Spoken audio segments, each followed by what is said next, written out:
Find your anchor right now in this quiet breath. This moment holds a sanctuary within you, already complete.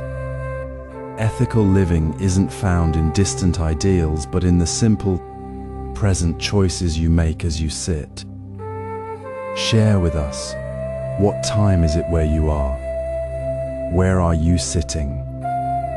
And what one small choice will you make today to nurture peace? Let these quiet moments weave a life of gentle harmony. Now, let's explore non-harming in your daily choices. As we settle into this moment, notice the gentle rhythm of your breath, the quiet space around you. This is where ethical living begins, not in distant ideals, but right here, in the ordinary flow of your day. Every choice you make, however small, sends ripples through the world. Choosing local food supports your community and reduces harm to the earth. Pausing before speaking, even for a single breath, prevents words from becoming stones thrown into a still pond. These are not grand gestures, but quiet acts of non-harming woven into the fabric of your daily life. They are the foundation of peace. Built one mindful moment at a time. Consider the story of a young monk in a quiet Zen monastery. One morning, he accidentally knocked over a clay pot while carrying water. Instead of discarding the broken pieces, he carefully gathered them, cleaned the fragments, and presented them to the head monk. The head monk took the pieces, arranged them thoughtfully, and placed the repaired pot back on the shelf. It was not perfect, but it held its purpose. The monk had chosen to mend, to honor the pot's life and the effort behind it, rather than creating waste or causing further disruption. This simple act, choosing repair over discard, was non-harming in action. It showed that even in small accidents, we can choose care, not carelessness. The pot was not just saved from the trash. The monk's awareness of the pot's value shifted his relationship with the object and with the world that holds it. This is the heart of non-harming. It is not about avoiding all harm, which is impossible, but about choosing to minimize it through intention. It is about seeing the pot, the person, the earth, not as separate from yourself, but as part of the same circle of life. So today, pause. Look around your immediate world. What is one small choice you can make that avoids causing harm? Perhaps it is choosing a reusable cup instead of a disposable one. Or it is taking a breath before responding to a challenging email. It might be noticing the way you speak to a plant as you water it, or how you handle the packaging of a simple meal. Start with this one thing. Not to be perfect, but to be present. Let it be a seed planted in your daily practice. Reflect now on your own choice. How does choosing non-harming, this small act of care, shift your relationship with the world?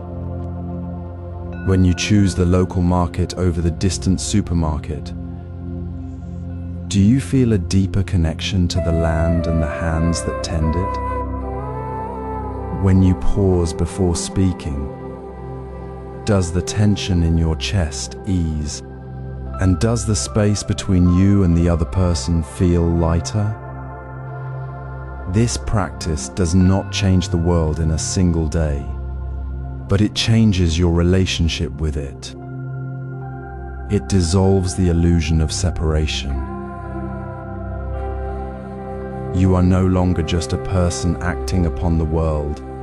You become part of its gentle, ongoing flow.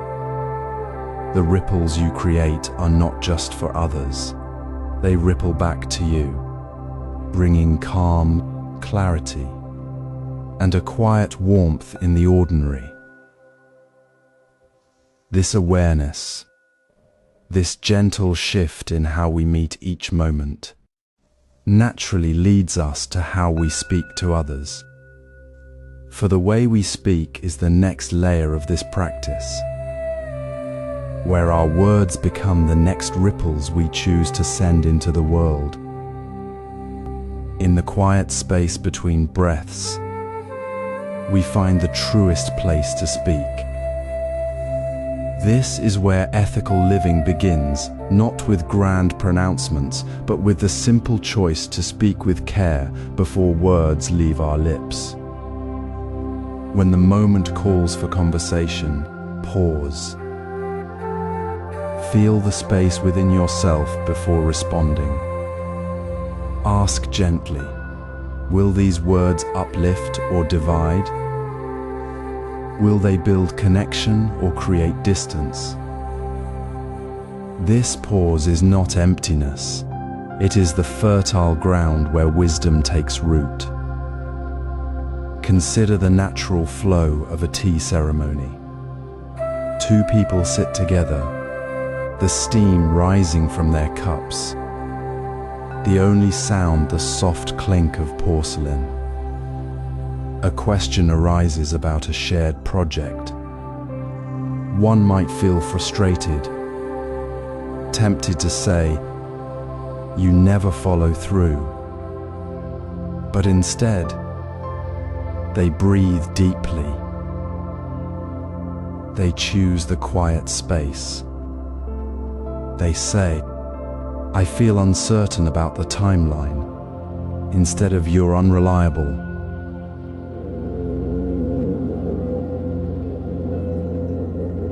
The words shift from blame to shared understanding. The air softens.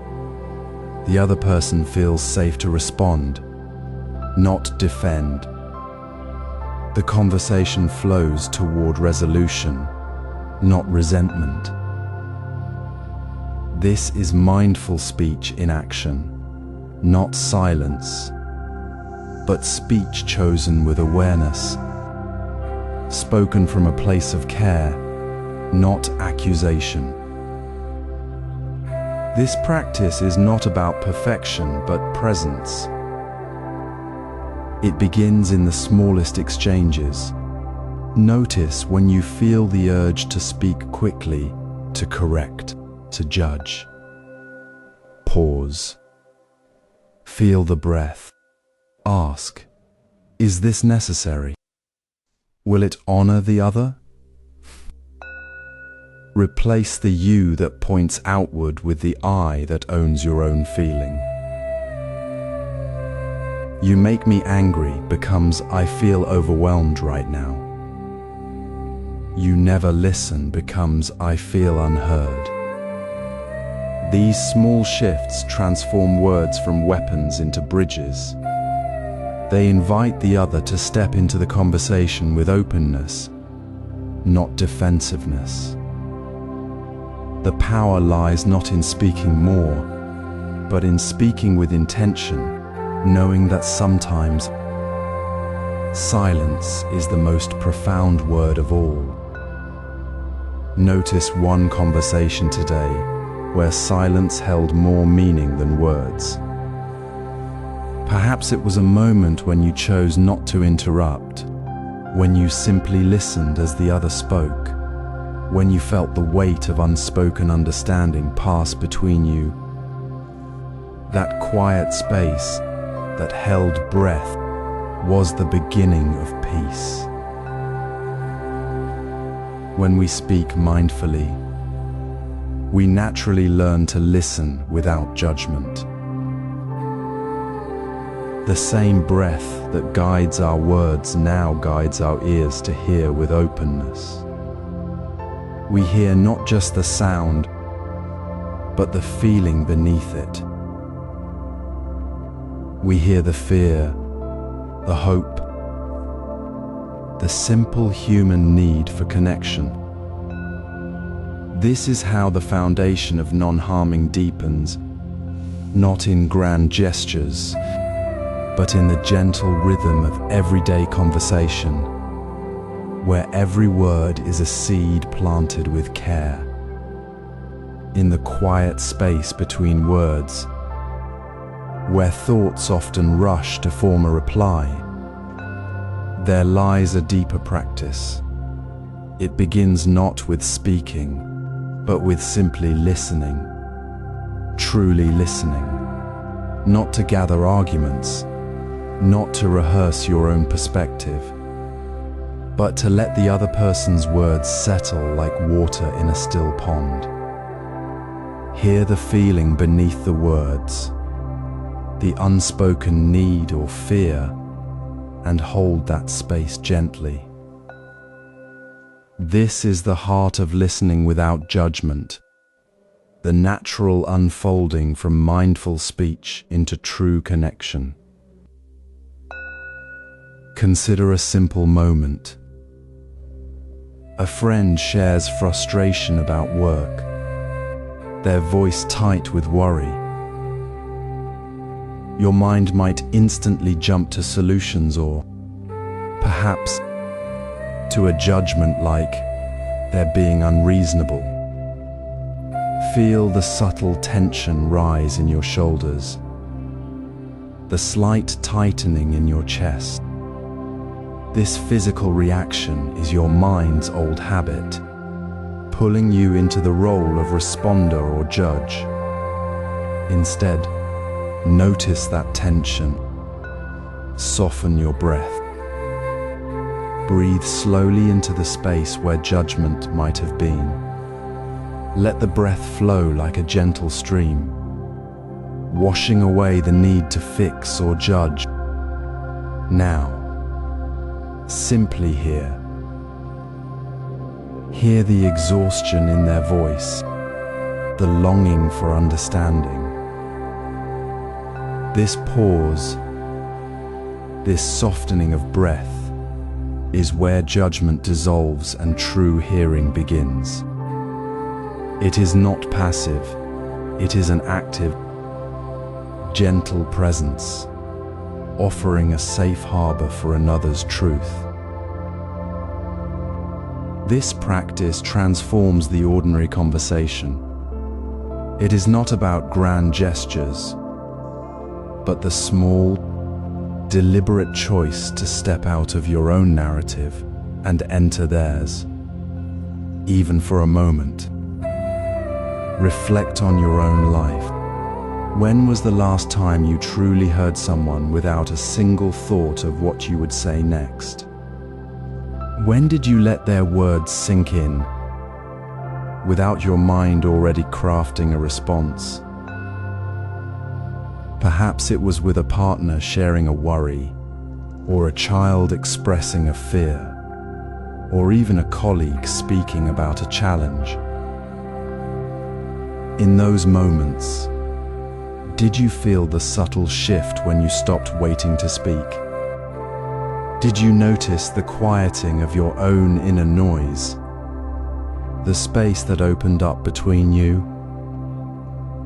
This is the quiet revolution of non-harming in daily life, not in grand acts, but in the willingness to be fully present, to listen without the burden of needing to be right. Notice how this simple act of listening changes the very ground beneath your feet. When you truly hear without judgment, you create a different kind of connection. The air feels lighter, the other person feels seen, and your own heart opens. It is here, in this space of pure listening, that the seeds for resolving differences are planted. The need to be proven right dissolves, replaced by a shared sense of being heard.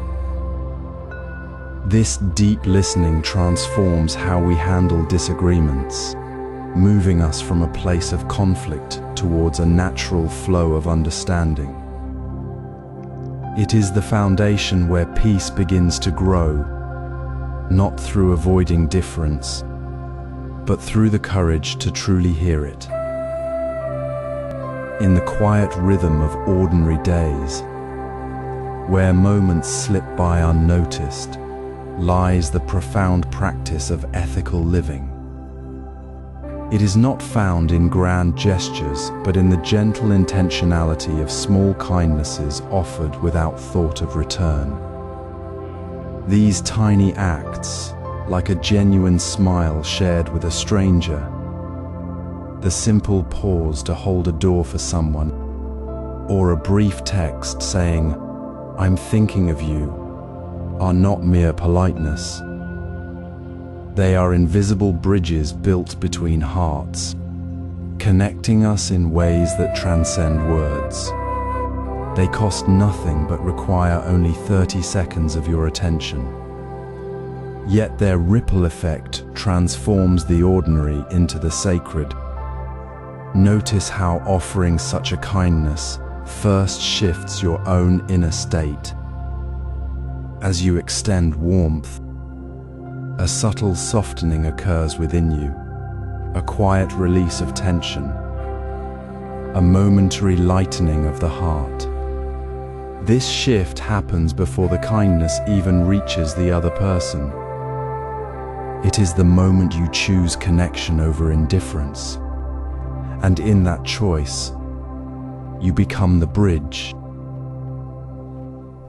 Consider the stillness of a Zen morning.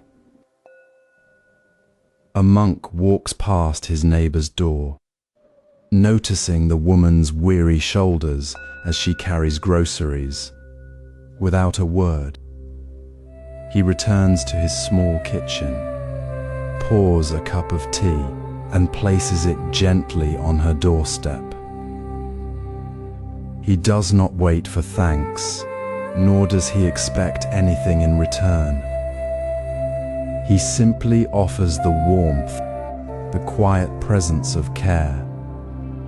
The act takes less than 30 seconds. Yet for him, it is a deepening of his own practice. A reminder that compassion is not something we find outside ourselves. It is awakened within the smallest choices. The neighbor, upon seeing the tea, feels a quiet warmth, a sense of being seen. And the monk, returning to his work, carries a lightness in his step, the residue of his kindness still present within him. This is the essence of small kindnesses. They are not about the recipient, but about the space they create within us. So today, choose one small kindness that costs nothing but takes 30 seconds. It might be the smile you give the barista when they ask your order. It might be holding the elevator for the person behind you. It might be sending a single word to a friend who seems distant. Do not overthink it. Simply notice the space between your intention and your action. As you offer this small gesture, feel how it shifts your own energy, how it dissolves a tiny knot of separation within you. This is the quiet work of ethical living.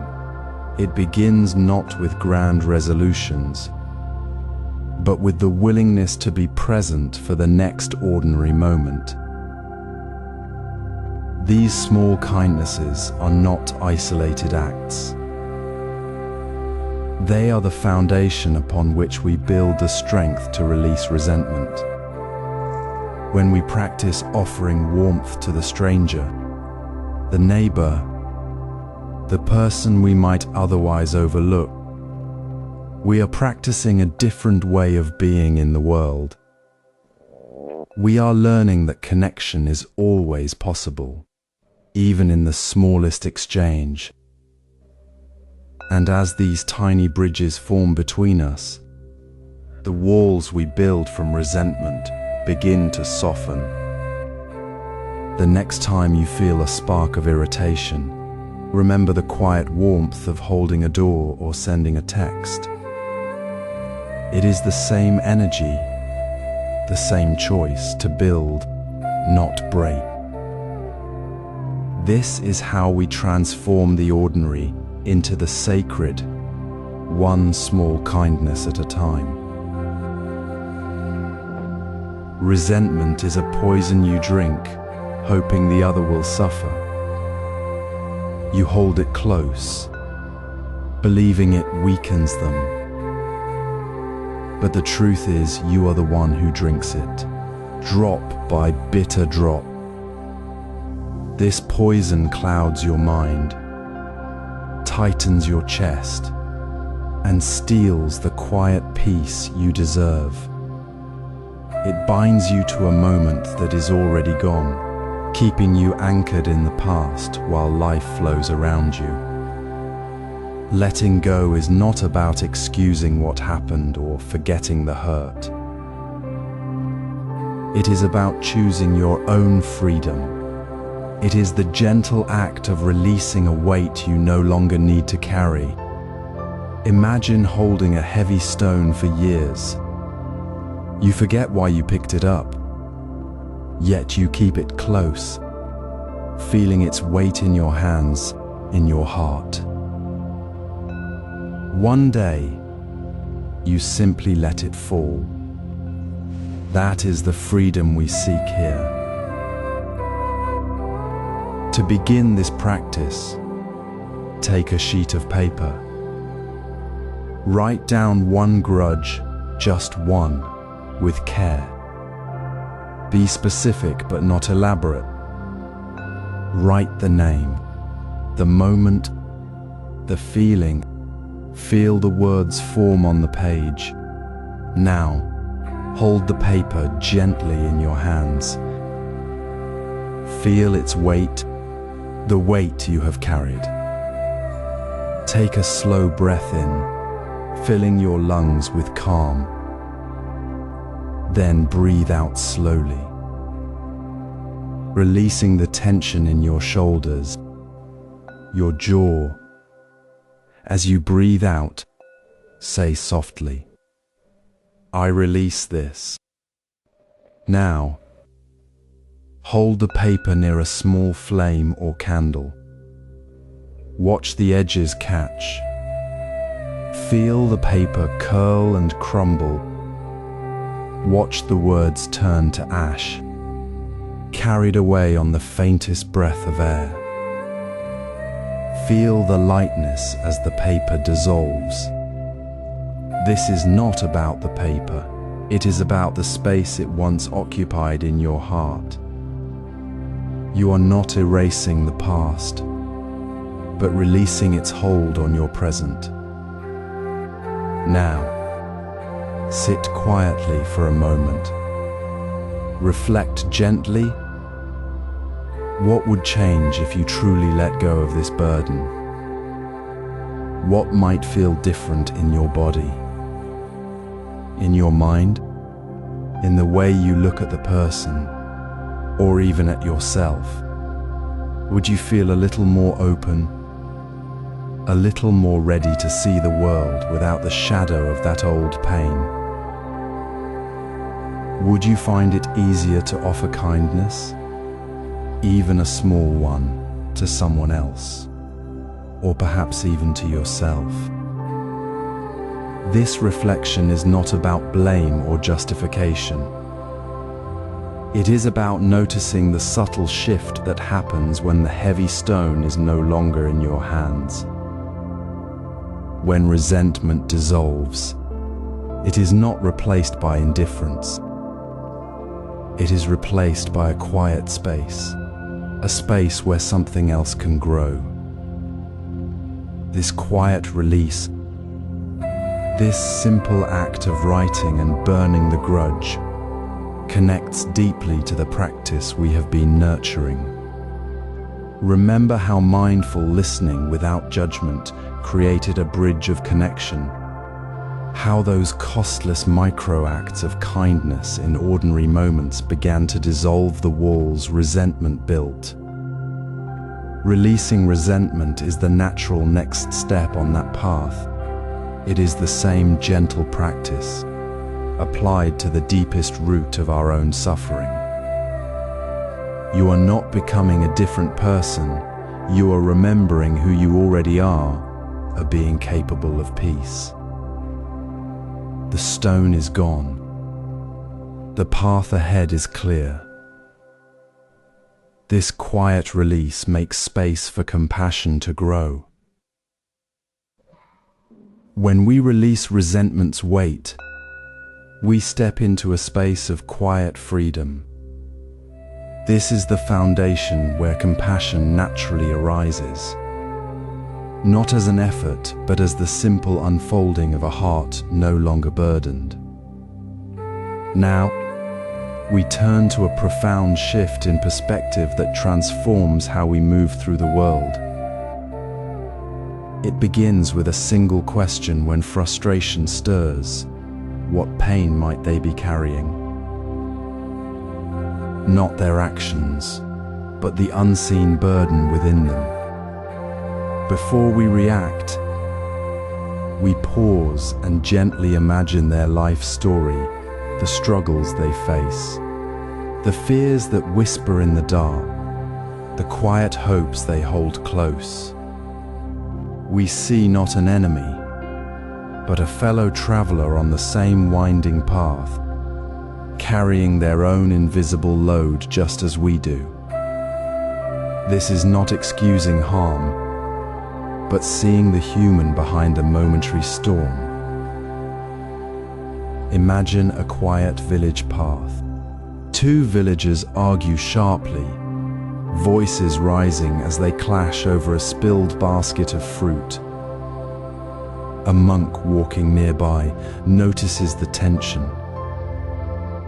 He does not judge the angry words. Instead, he softly asks himself, what pain might this person be carrying today? He sees the young man's hands trembling not from anger alone, but from the fear of failing his family, the exhaustion of long days working. He sees the older woman's sharp tone not as malice, but as the echo of a lifetime of being unheard. The monk feels no need to fix the argument. He simply holds the awareness that both carry unseen sorrow. His own heart remains calm, not because he ignores the words, but because he sees the deeper truth within them. The argument fades, not because it is silenced, but because the monk's quiet understanding dissolves the illusion of separation. The pain in the moment is seen, not as an attack, but as a cry for connection. This practice is simple, yet it reshapes our inner landscape. Today, notice one person you might usually find difficult. It could be the colleague who interrupts, the neighbor with a loud voice, or even a stranger on the street. Before your reaction forms, pause. See them as a fellow traveler. Imagine the weight they carry, perhaps loneliness, fear of inadequacy, or the ache of unmet needs. See their hopes for safety, for being seen, for a moment of peace, just as you do. This is not about agreeing with them, but about recognizing the shared human condition. You might simply feel a softening in your chest as you see their pain reflected in your own. One moment of this awareness, offered without judgment, is a tiny bridge of connection. It is a micro-act of kindness offered inwardly, dissolving the walls resentment has built. You need not say a word. The shift happens within, in the space between the thought of frustration and the choice to see. This quiet practice of seeing others as ourselves is not a distant ideal. It is the gentle, daily work of recognizing the mirror in every face. It is how we move from reacting to responding with wisdom. It is the natural unfolding of freedom, carried in the simple act of seeing a fellow traveler on life's path. This perspective transforms how we respond to difficult people. Imagine a moment when someone's words or actions cut deep. You feel the sting, the heat of anger rising. It's easy to see only the sharpness of their behavior, to hold on to the hurt as if it were your own. But what if we could pause just for a breath and see beyond the surface?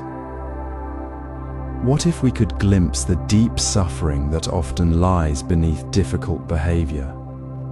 This is the heart of compassion for those who challenge us. They are not merely acting out, they are hurting, carrying invisible wounds that make them lash out. Their harsh words are not a reflection of you, but a cry from within their own pain. When we see the person, not the action, the ground beneath us shifts. The heavy weight of resentment begins to soften, not because the action was right, but because we finally see the human being behind it. Think of a simple Zen story. A gardener tended his peaceful garden every morning. One neighbor, burdened by grief and loss, would often shout at him from across the fence, accusing him of causing noise. The gardener, instead of retorting, would pause. He noticed the neighbor's eyes were red, his shoulders slumped. He saw the man's pain, not just his shouting. One day, he placed his hand gently on his own heart, closed his eyes, and whispered softly, "May you be free from suffering." He didn't excuse the shouting, but he released his own need to be right. The neighbor, feeling unseen before, began to soften. The garden remained quiet, but a different kind of peace grew between them. This practice is simple, yet profound. When you meet someone whose behavior feels difficult, pause.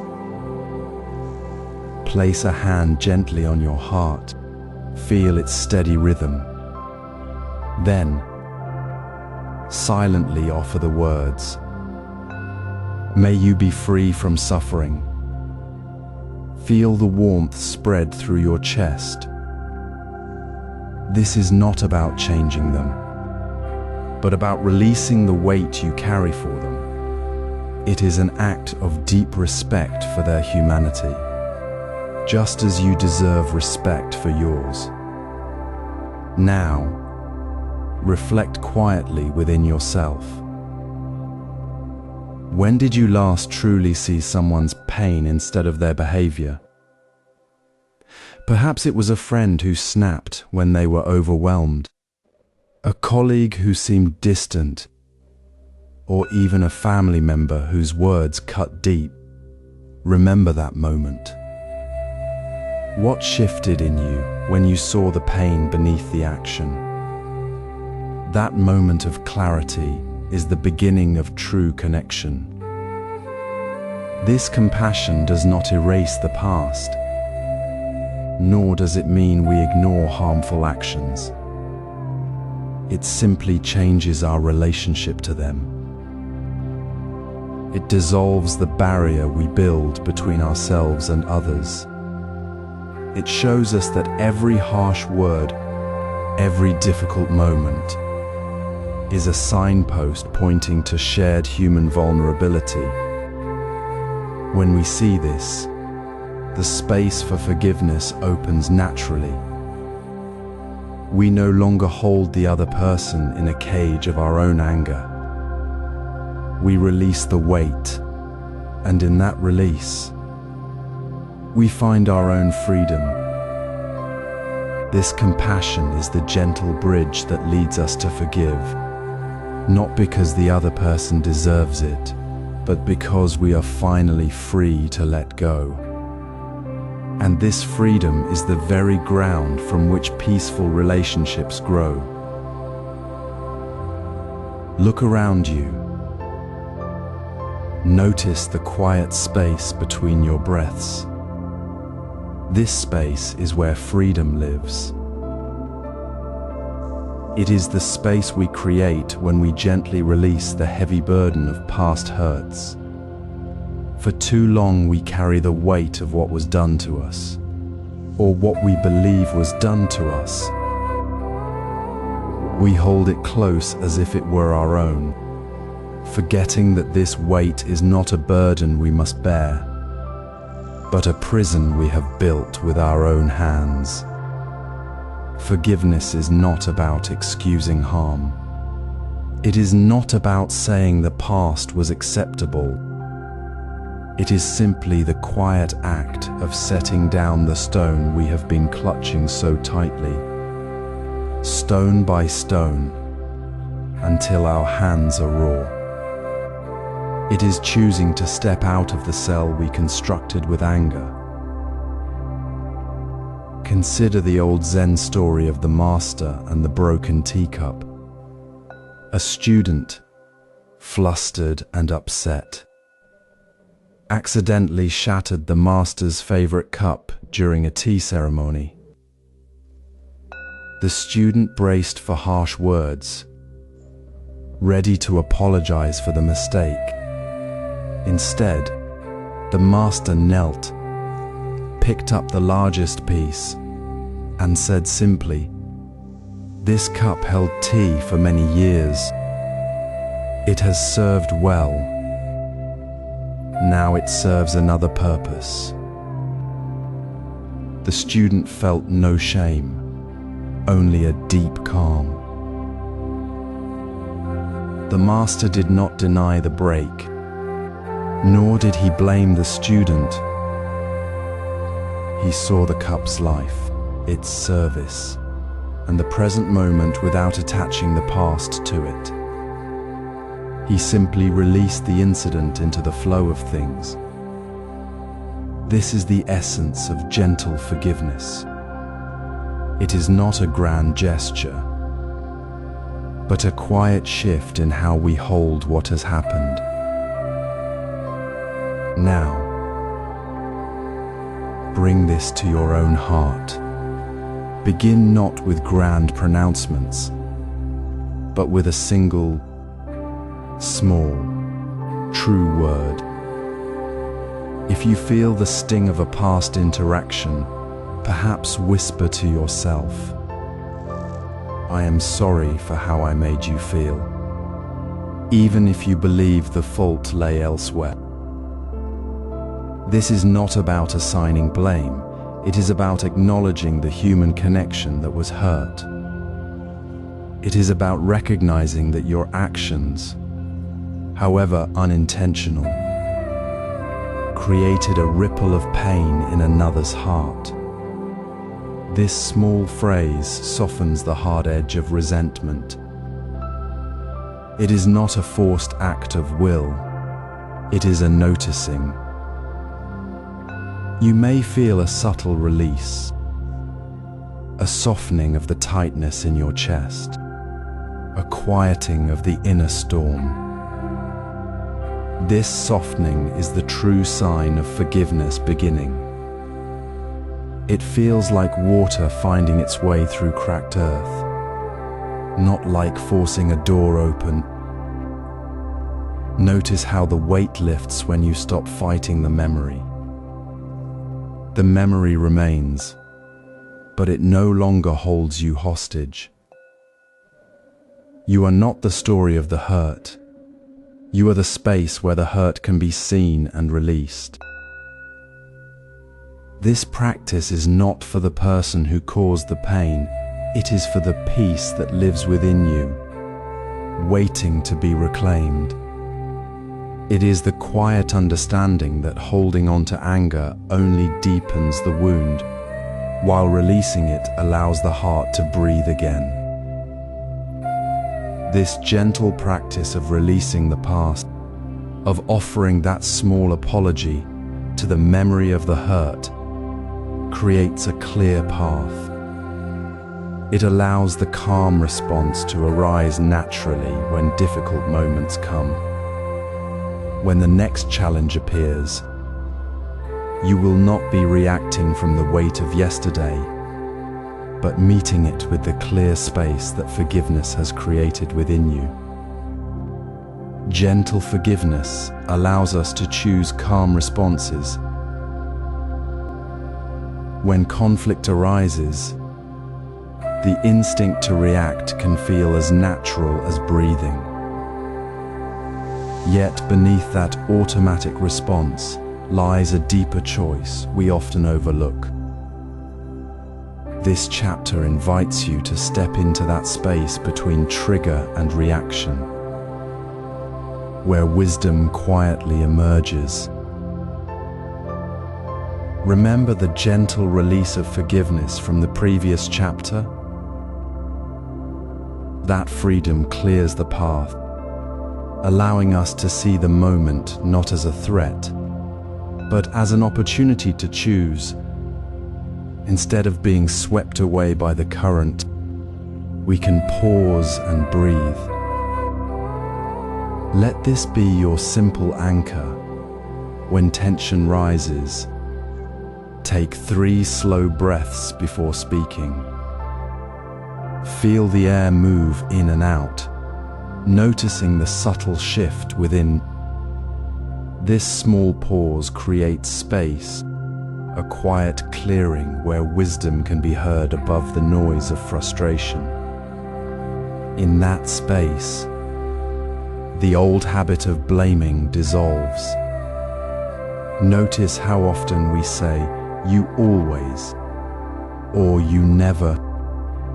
These words, sharp as broken glass, instantly create a wall. They invite defense, not understanding. Instead, try the gentle shift to "I feel."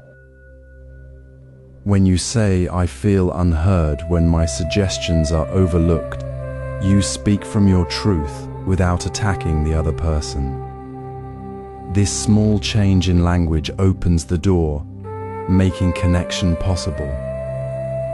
It is not about avoiding truth, but about sharing it in a way that invites listening, not shutting down. Now, take a moment to reflect gently. Recall a time this week. Perhaps when a colleague seemed dismissive or a friend spoke sharply. Did you notice the urge to react? Did you feel that tightness in your chest? Now, imagine if you had taken those 3 breaths. What might have been different? Perhaps you spoke with less heat, or you noticed the other person's own tension. You might have chosen a different word, a softer tone. This practice is not about being perfect. It is about noticing. It is about honoring the moment with awareness, rather than letting the past dictate the present. You don't need to be a master of calmness to begin. Simply notice the next time you feel the spark of irritation. Pause. Breathe. Choose the next word with care.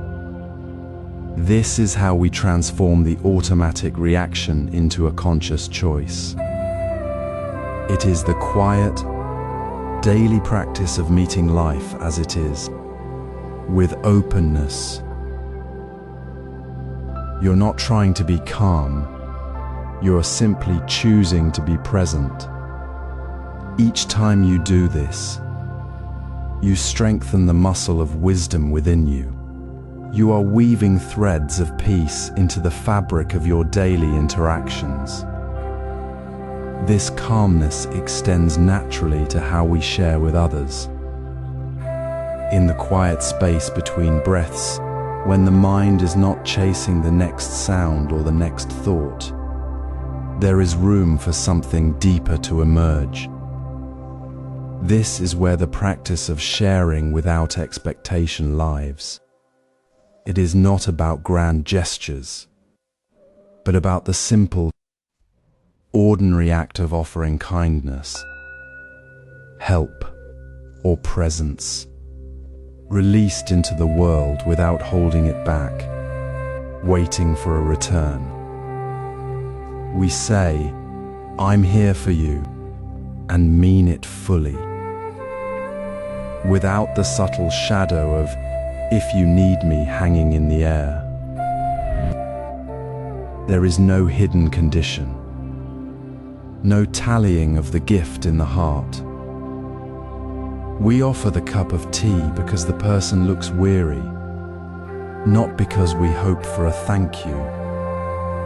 We mend the torn sleeve because it matters, not because we seek a smile in return. Consider the old gardener who tends his garden each morning. He waters the plants, prunes the branches, and tends the soil with care. He does not stand waiting for the flowers to bloom and nod their thanks.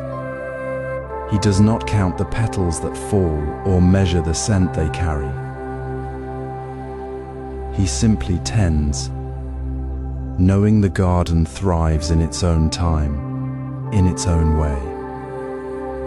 His offering is the act of tending itself, not the outcome.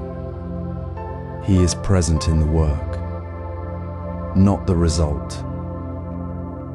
The garden does not owe him anything for his care. The care is its own reward. This is the quiet wisdom we touch when we share without expectation. We are not seeking to be seen as generous, nor to earn gratitude. We are simply being a vessel for care, flowing through us and into the world. Reflect on your own moments of giving. Have you ever offered help or a listening ear, only to feel a quiet sting when the response was quiet, or even absent? This sting, this unspoken demand for reciprocity, is the weight we carry. It is the invisible burden that turns generosity into a transaction. When we share without expectation, we release that weight. We let go of the need for the other person to mirror our care back to us. We see giving not as an investment, but as an expression of our own being. It changes the relationship with giving entirely. Instead of feeling like we are giving to someone, we realize we are giving from a place of connection, a place that simply exists. The act of giving becomes light, free, and deeply human. Not a burden we carry or a debt we hope to collect. This freedom in giving is not passive. It is an active choice to step out of the cycle of seeking validation. It is the quiet confidence that our care is offered because it is true, not because it is expected. It allows the heart to open fully, without reservation, to the simple act of being present for another. There is no room for resentment when we give without condition, for resentment only grows in the soil of unmet expectations. Instead, a deep sense of peace settles within, a peace that comes from knowing the offering was pure and the connection was real, regardless of words or gestures in return. This is the transformation, from reacting with a need for reciprocity to responding with a natural flow of care. It is the gentle shift from "I gave, therefore you should to "I give." And that is enough. In this space, the relationship with giving softens, becomes effortless and true. It is the quiet hum of the present moment, where connection is felt not through the words spoken, but through the unspoken understanding that care exists simply because we are human, and we are here for each other. This freedom allows us to accept differences peacefully. Imagine the quiet space between breaths, where the usual rush of reaction dissolves into stillness. This is where difference meets peace, not as an enemy to conquer, but as the natural, breathing rhythm of life itself. Differences in thought, in path, in simply being, these are not threats to be feared or corrected. They are the vibrant, necessary colors in the tapestry of our shared existence, like different flowers blooming in a single garden, each with its own light and shape. To see them as a problem is to miss the beauty of the whole. True peace begins when we stop resisting the way things are and simply allow them to be. Consider a simple moment in a Zen garden. A gardener tends to plants of varying heights and textures, some tall and bold, others small and delicate.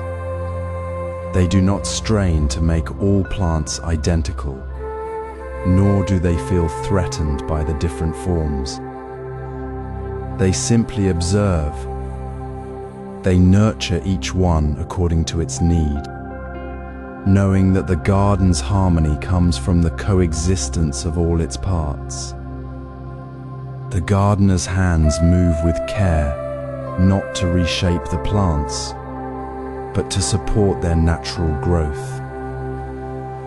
This is the practice, to sit with someone whose view differs from your own, and to listen without the quiet pull to fix, explain, or change them. Truly listen, as you might listen to the wind moving through leaves, without needing to direct its path. Let their words enter your space without judgment, without the immediate urge to counter or defend. In that space of pure hearing, something shifts. Now, notice what arises when you stop resisting. It is not a loud victory, but a gentle softening. The tightness in your shoulders eases. The inner voice that was shouting "wrong" or "but I know better" falls silent. A quiet space opens, spacious enough for both perspectives to exist without collision. This is not passive agreement. It is an active choice to release the burden of needing to be right or to make things conform.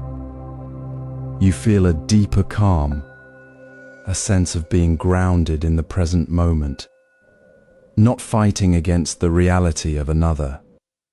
You might notice a warmth spreading through your chest, a quiet recognition that connection is possible without sameness. This peace isn't manufactured. It simply emerges when the resistance is gone, like sunlight returning after clouds part. It is the peace of presence, uncluttered by the need to control. So, perhaps today, as you encounter a differing opinion, take one slow breath before speaking. Set down the invisible weight of having to change the other person. Listen to the words, not to find the flaw, but to hear the person behind them. Notice the subtle shift within you as you stop pushing against the difference. Feel the quiet peace that arises in the space where resistance once lived. This is the practice of acceptance, not as a distant ideal, but as a simple, present moment choice. It requires no grand effort, only the willingness to step back from the battle and simply be with what is. This quiet acceptance becomes the ground for deeper connection, the foundation where our presence with loved ones grows richer and more genuine. It allows us to see them fully, exactly as they are, without the filter of our own expectations.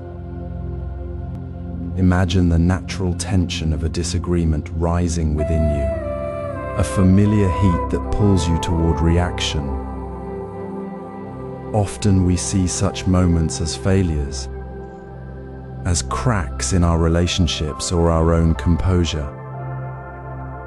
Yet, in the quiet space of mindful awareness, we discover a different truth.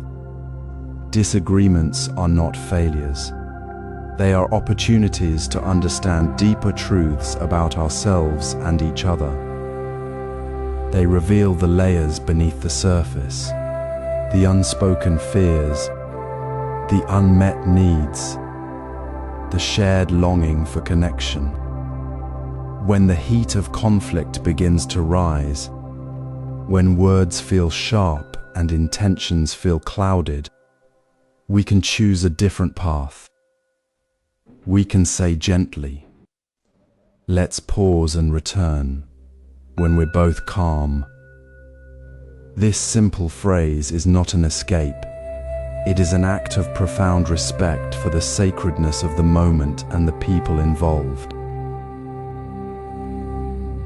Consider the story of two monks walking along a riverbank. One monk, carrying a heavy bundle, stumbled and dropped it into the water. The other monk, seeing his distress, immediately began to scold him for being careless.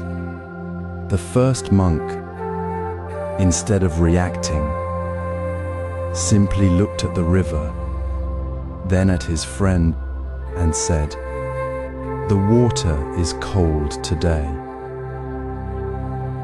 The second monk paused, the sharp words dissolving as he noticed the chill in the air.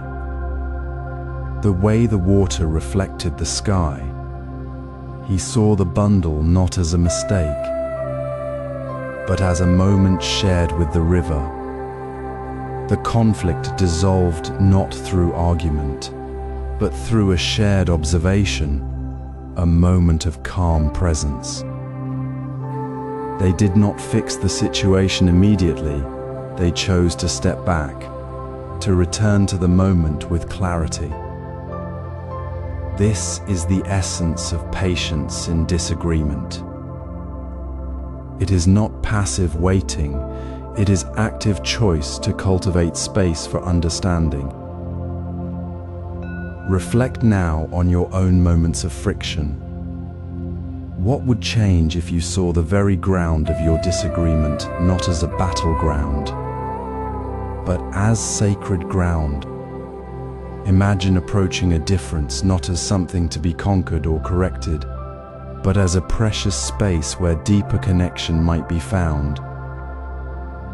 When you feel the heat rising, when the urge to speak sharply or shut down is strong, pause. Take one breath. Feel the ground beneath you. Then, softly, say, "Let's pause and return when we're both calm." This is not weakness, it is the strength of presence. It is the quiet courage to choose understanding over being right, to honor the other person's humanity as much as your own. In that pause, you create the possibility for the river to flow again, for the clarity to return. You transform the reaction of conflict into the conscious choice of connection. This practice of patience in disagreement is not separate from how we relate to those we love. It is the very foundation. When we learn to pause in the heat of difference, we cultivate the gentle, unwavering presence that flows into every shared moment. We begin to see the sacredness not only in the conflict, but in the quiet space between breaths, in the shared silence of a morning cup of tea, in the gentle touch of a hand reaching out.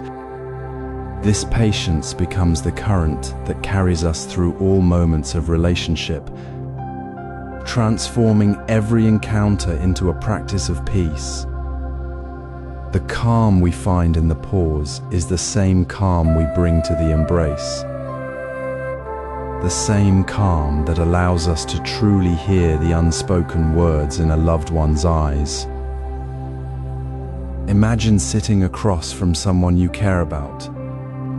The space between you filled with the quiet hum of the world outside. Perhaps it's a shared meal, a walk in the garden, or simply settling into a chair together.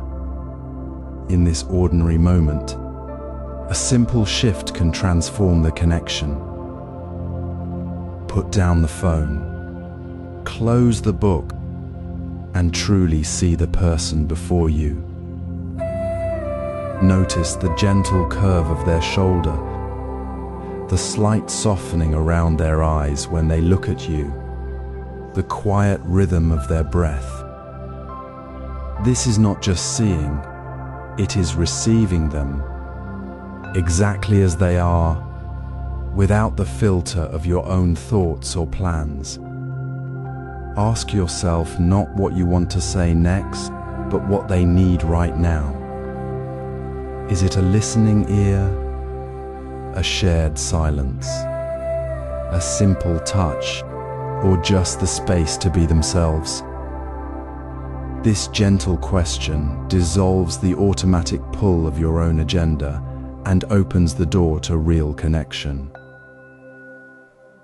Consider a quiet evening at home. Your child sits beside you, drawing, their small hands moving slowly across the paper. Instead of glancing at your own screen, you notice the focused line of their brow, the way they pause to consider a color. You don't interrupt. You don't offer unsolicited advice. You simply sit with them in that moment, fully present.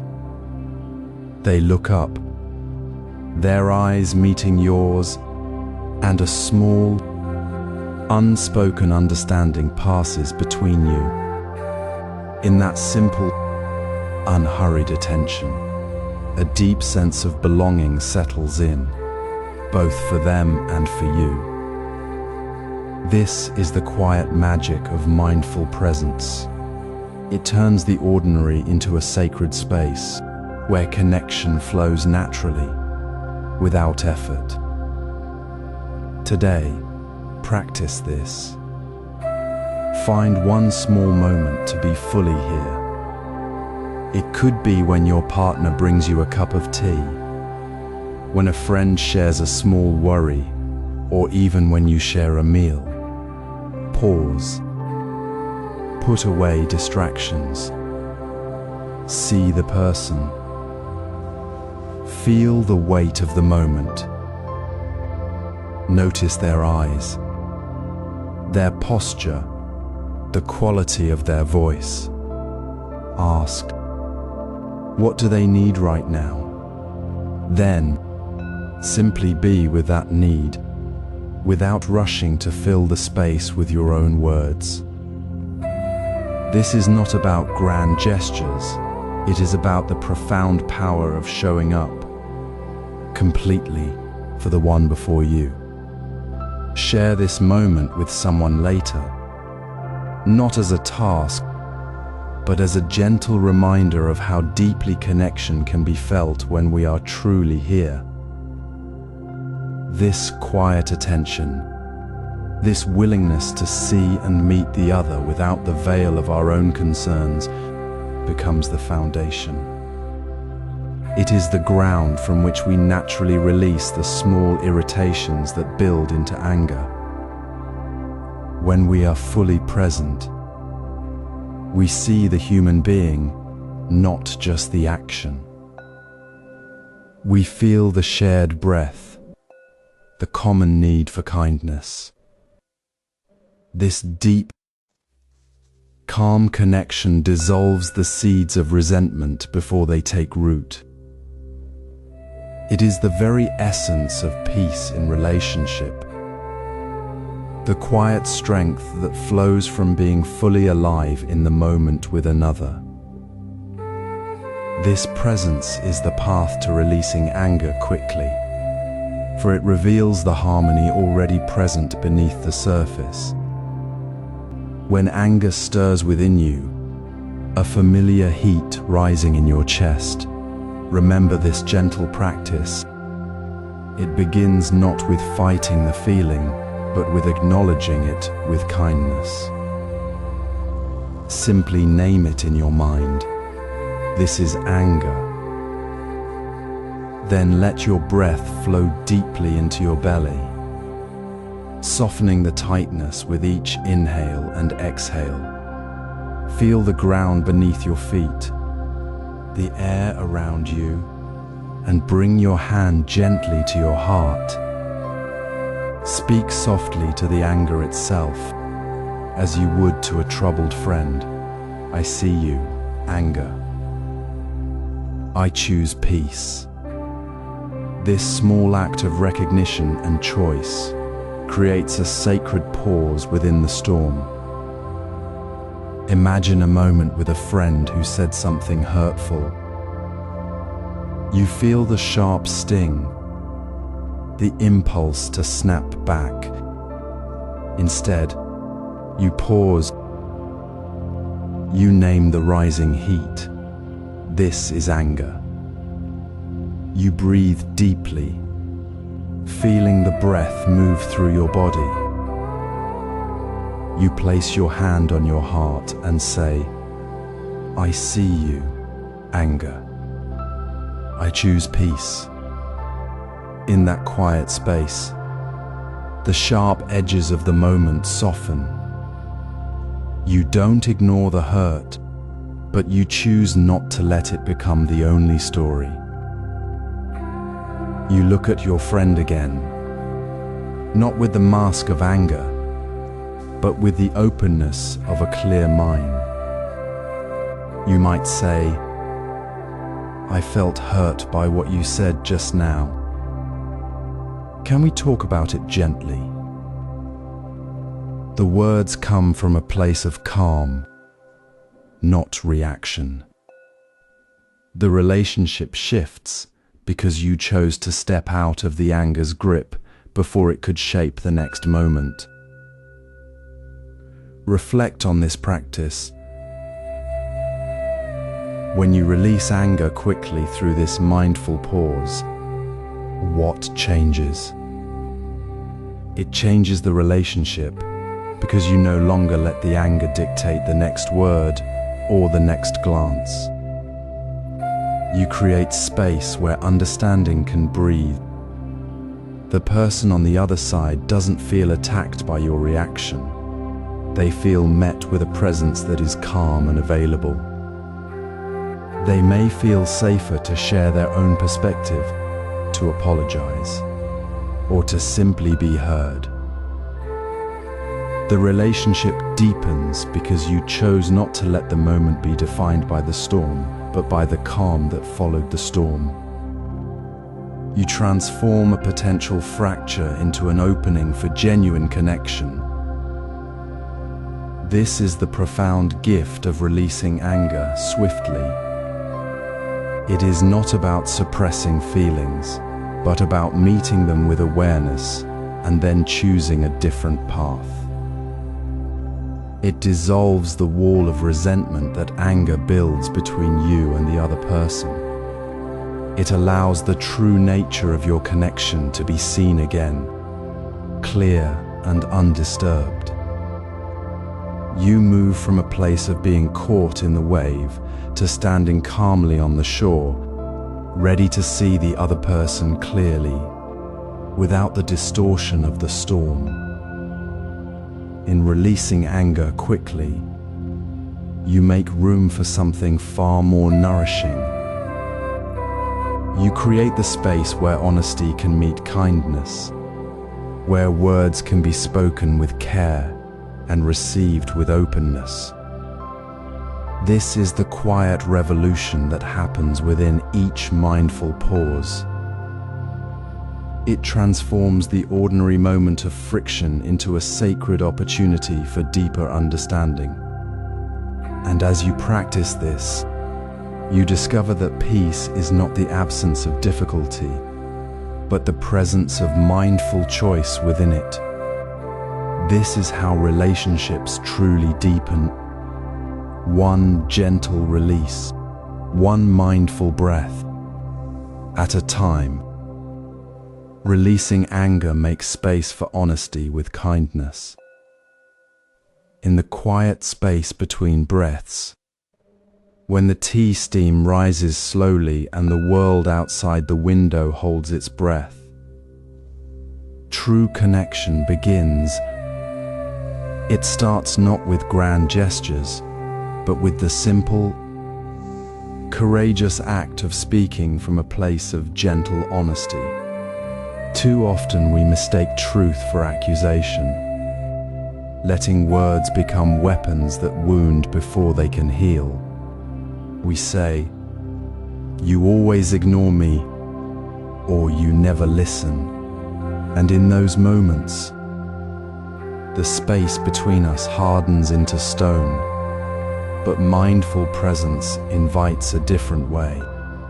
It asks us to step back from the impulse to blame and instead name our own experience with softness. Instead of, "You always hurt me," we try, "I feel a quiet ache when our conversations end too soon." This small shift transforms the conversation. It becomes an invitation, not an attack, allowing the other person to hear us without bracing for defense. It is the difference between closing a door and opening a window. Consider the old tea house by the river. Two friends sit across from each other, their usual easy laughter absent. One notices the other's distant gaze, a subtle tension in their shoulders.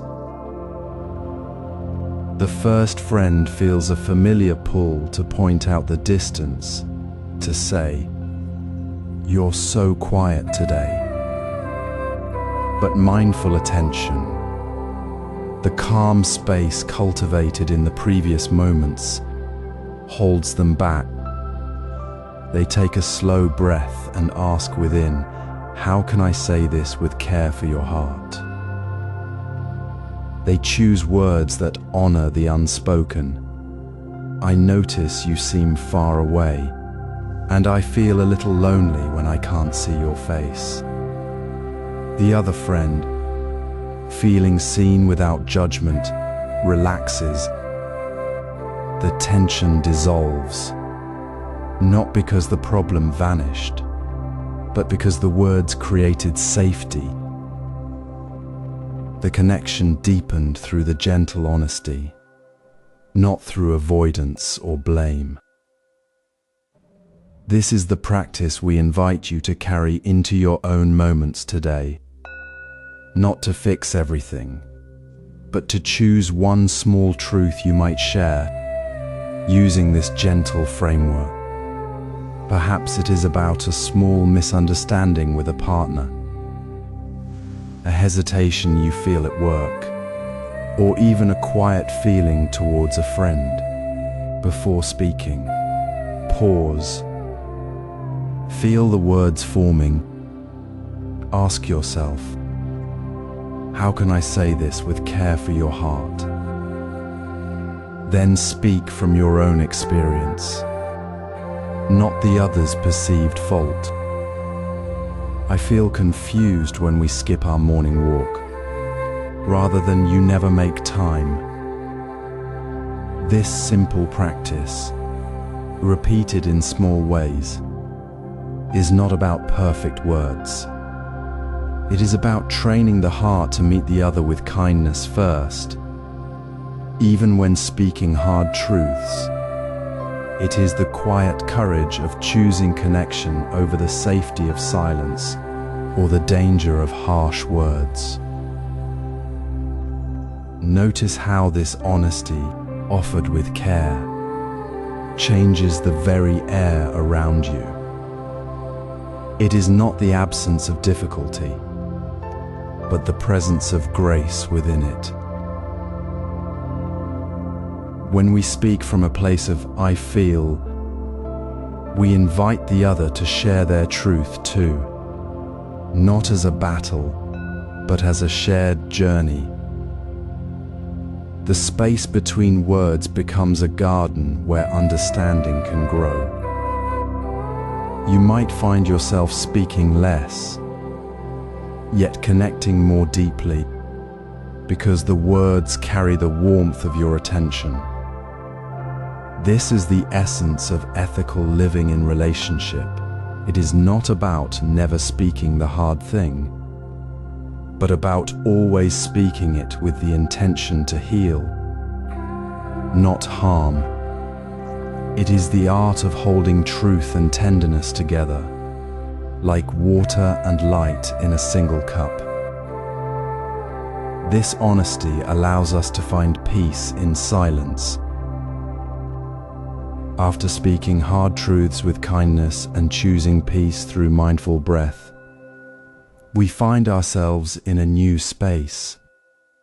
This is the quiet ground where words rest, and something deeper begins to unfold.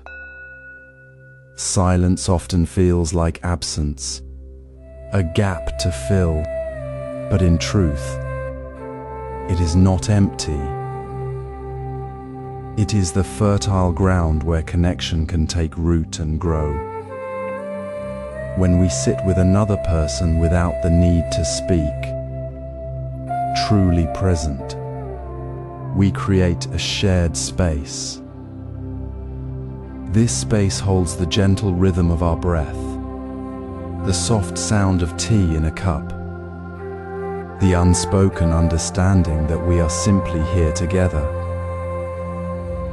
There is no pressure to perform or explain. Instead, we breathe together, a quiet harmony in the stillness. This is not loneliness, but the fullness of being with another in the present moment. Consider a simple scene, two friends sharing a meal after a long day. The conversation has slowed, the dishes are cleared, and a comfortable quiet settles between them.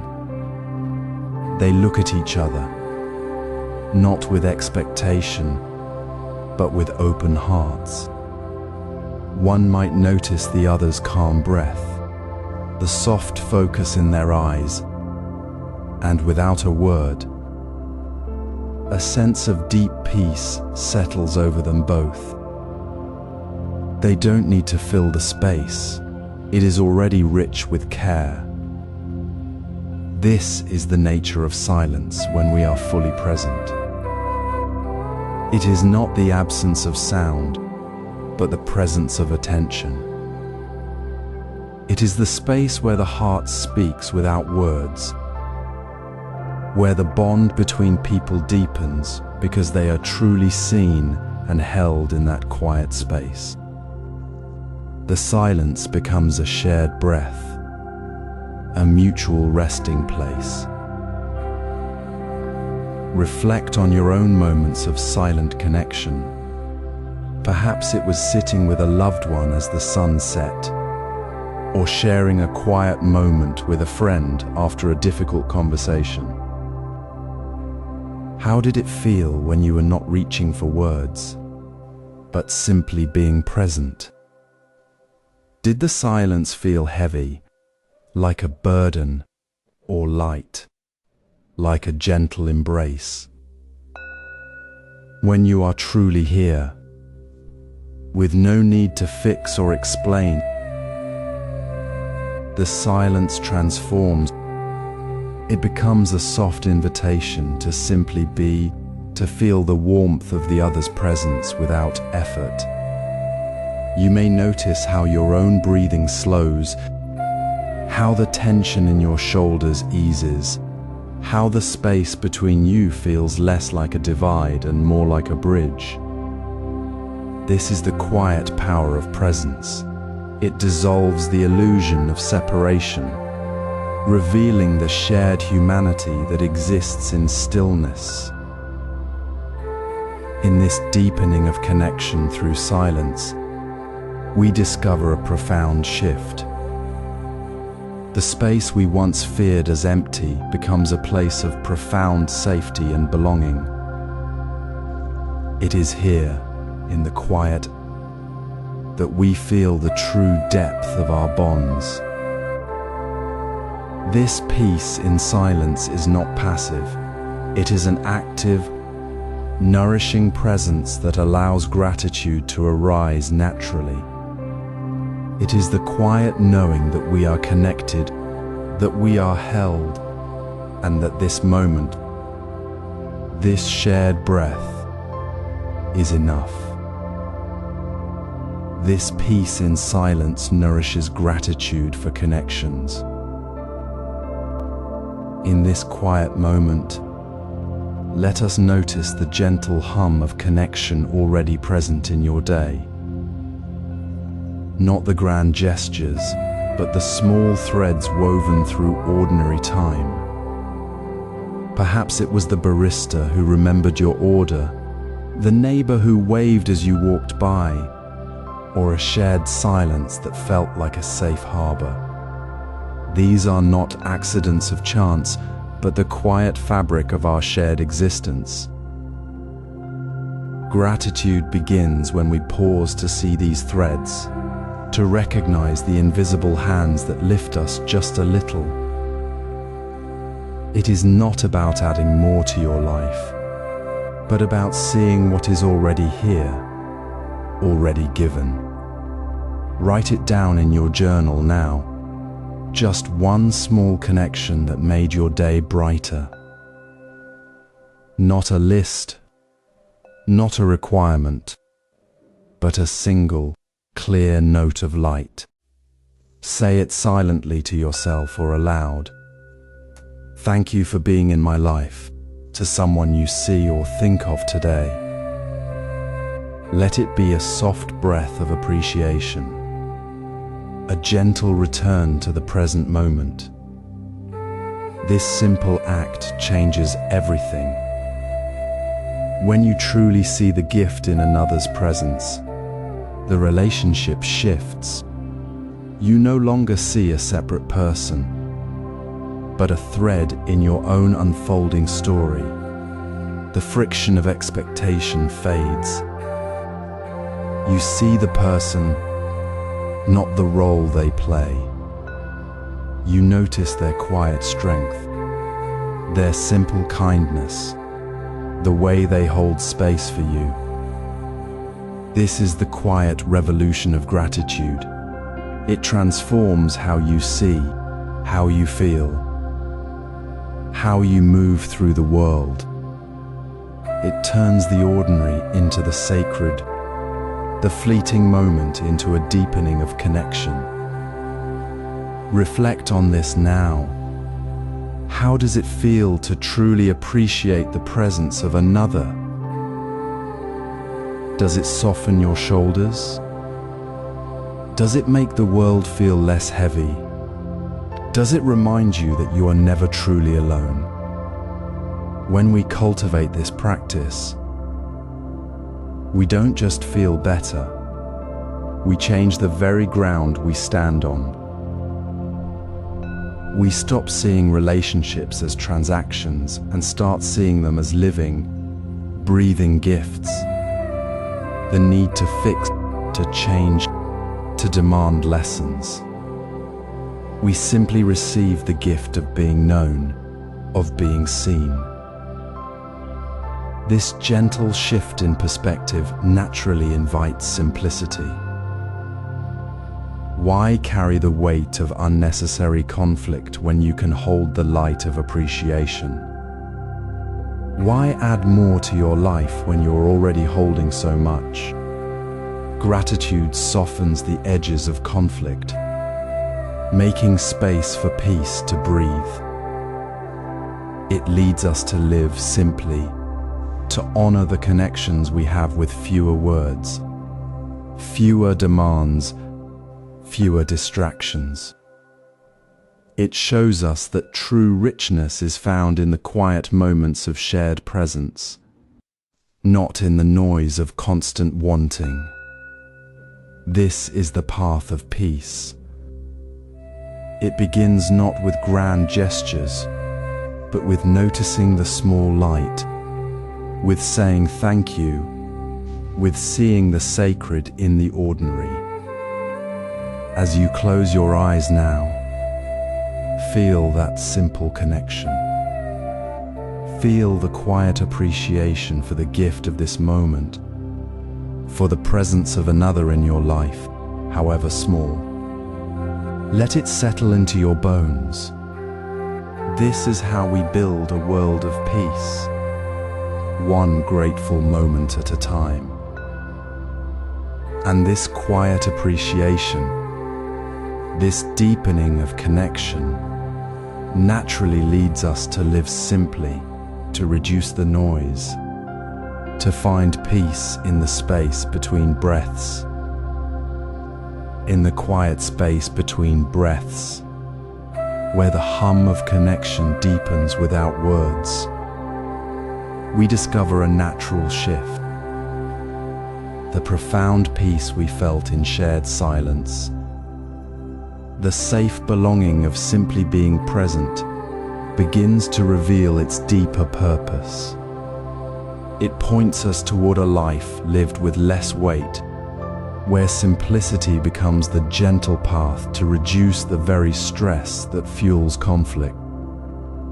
When our surroundings are cluttered with things we do not need, and our days are filled with demands that pull us away from presence, a subtle tension builds. This tension, often unnoticed, seeps into our relationships, making every interaction a little harder, a little more charged. True peace flows more easily when we clear the ground around us. Consider the simple bowl of a Zen monk. It holds only what is necessary for the meal, nothing more. Its emptiness is not a lack, but a spaciousness that invites full presence. There is no worry about where the bowl came from, if it is fancy enough, or what might be missing. It simply holds the food, and the monk eats with full attention. This is the essence of simplicity we cultivate. We begin by asking a single, gentle question before adding anything new to our lives. Does this need or distraction serve peace, or does it create tension? Does it deepen our connection to what matters, or does it pull us further away? When we look at our schedules, our possessions, even the thoughts that occupy our minds, this question becomes a quiet compass. It helps us see what we can release without loss, only gain. Today, practice this clarity. Look at your schedule, your physical space, your mental landscape. See what can be gently let go. Perhaps it is a meeting that drains you without nourishing your spirit, a piece of clothing that sits unused, or a habit of checking your phone the moment you sit down. Choose one thing, one small commitment or distraction that serves no true purpose for your peace. Say no, or simply step away. Feel the space that opens in your day, in your mind, as you release it. This is not about deprivation. It is about making room. Room for the quiet hum of contentment. Room for the presence that deepens your connection with others. Room for the simple beauty of a shared breath without the need to fill it. This act of letting go, of creating space by simplifying, transforms our relationship with the world. It is not merely about having fewer things, it is about cultivating a mind that is not crowded, a heart that is not pulled in many directions. The stress that once fueled conflict begins to dissolve, replaced by a calm awareness. We see more clearly what truly matters in the moment, in the relationship before us. We no longer feel the pressure to fix, to add, to demand more from the present. Instead, we meet each other with the spaciousness we have created within ourselves. This simple practice, this daily choice to decline what does not serve peace, becomes the foundation for a life lived in harmony. It allows us to embrace the quiet flow of life, understanding that relationships, like all things, are impermanent, and that true peace comes from meeting them as they are, without the burden of trying to control or fill the space between. Consider a quiet afternoon with a friend, sharing tea in a simple room. The conversation flows easily, comfortable and familiar. Later, you notice the friend seems quieter, perhaps absorbed in their own thoughts or new circumstances. A subtle shift occurs. In that moment, you might feel a flicker of unease, a quiet thought, "This is changing, and I don't want it to." But what if instead, you simply notice the change without resistance? What if you breathe deeply, feeling the air move through your body, and gently acknowledge, "This is how it is now." This small shift in perspective, this gentle acceptance of the natural flow, transforms the feeling from a potential loss into a simple fact of the moment. Relationships, like all things, are in constant motion. They bloom, they shift, they change shape, just as seasons turn. Seeing this change not as a falling away, but as the natural unfolding of life, releases a deep tension within us. It frees us from the exhausting effort of trying to hold something perfectly still. When we stop fighting the current, we find a quiet strength in the flow.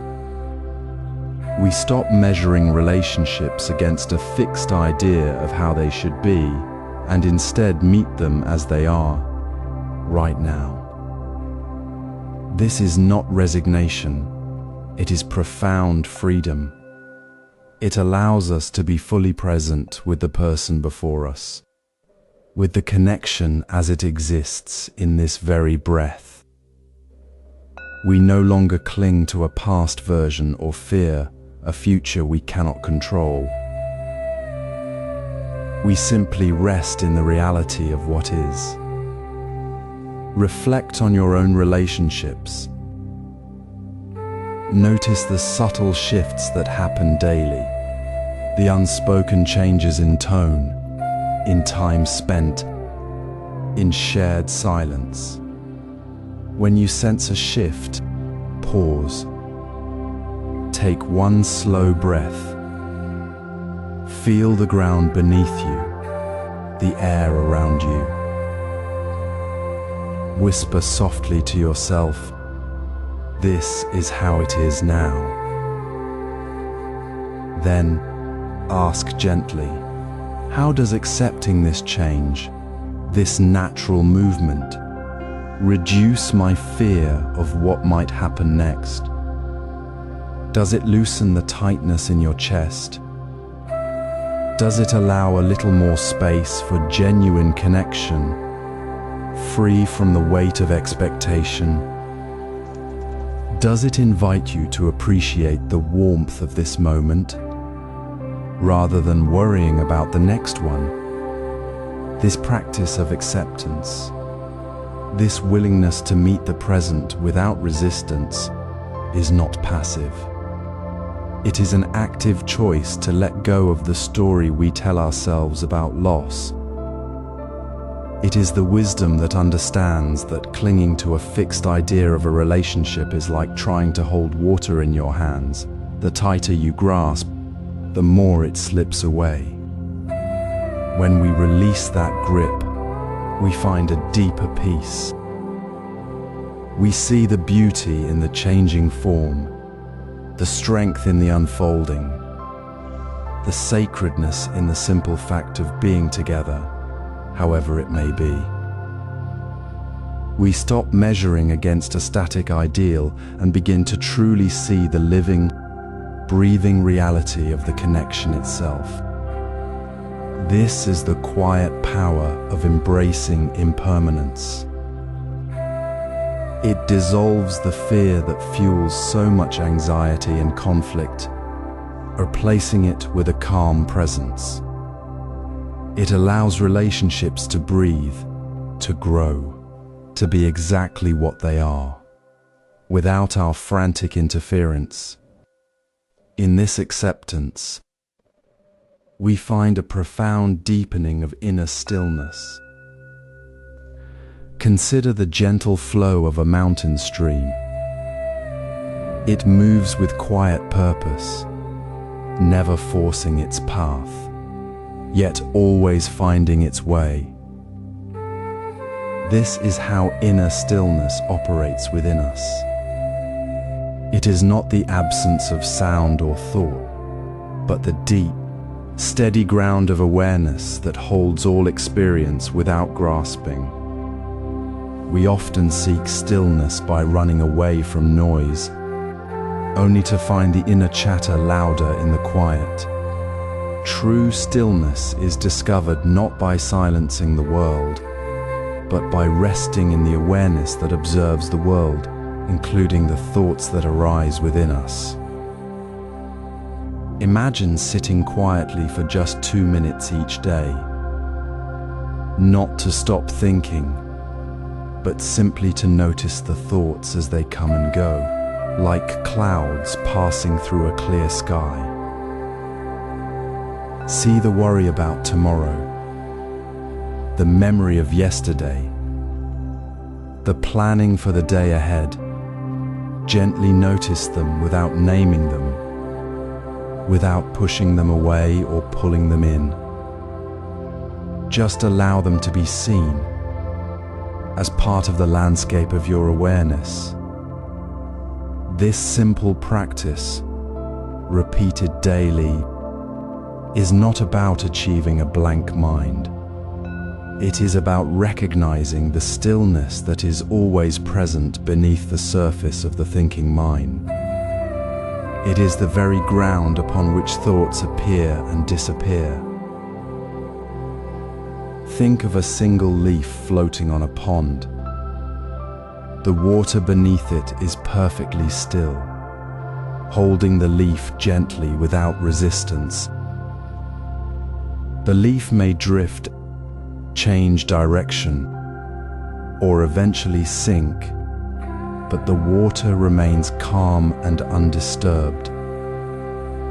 This is the nature of our inner stillness. It is not a state we create by effort, but a quality of awareness we remember.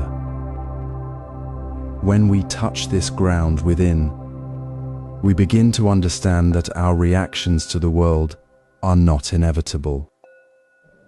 We see the situation, we feel the stirring of emotion, but we do not immediately leap to act from that stirring. There is a soft space, a quiet knowing before the response. Reflect now on your own day. Recall a moment when you felt reactive, perhaps in a conversation where words came too quickly, or a small frustration arose.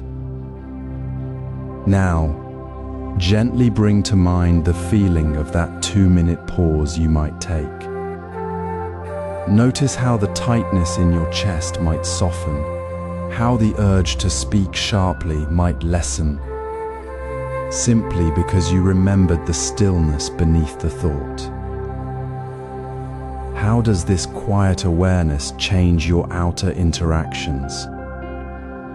Does it allow you to hear the other person more deeply? Does it make your words softer, more considerate? Does it dissolve the small tension before it grows? This is the shift. Inner stillness does not make us passive, it makes us present. It allows us to respond with clarity and care, rather than react from the surface of the storm. This quiet practice of noticing without judgment, this gentle return to the ground of awareness, is the very foundation. It transforms how we meet the world, how we listen, how we speak, how we hold space for others. It is the silent strength that allows gratitude to bloom naturally and simplicity to become a lived truth. Inner stillness is the foundation for all peaceful living. Consider the simple act of choosing tea. You reach for a cup, perhaps unaware of the journey it took to arrive in your hands. The water was drawn from a source, the leaves picked by hands that may have known hardship. The cup itself shaped from earth. In this moment, we often think only of our own comfort. Yet true compassion begins when we pause and ask, how does this choice ripple through the web of life? Does it honor the well-being of the farmer, the health of the soil, the quiet life of creatures in the forest where the leaves grew? Does it consider the water we might waste, the plastic we might discard, or the choices we leave for those who come after us.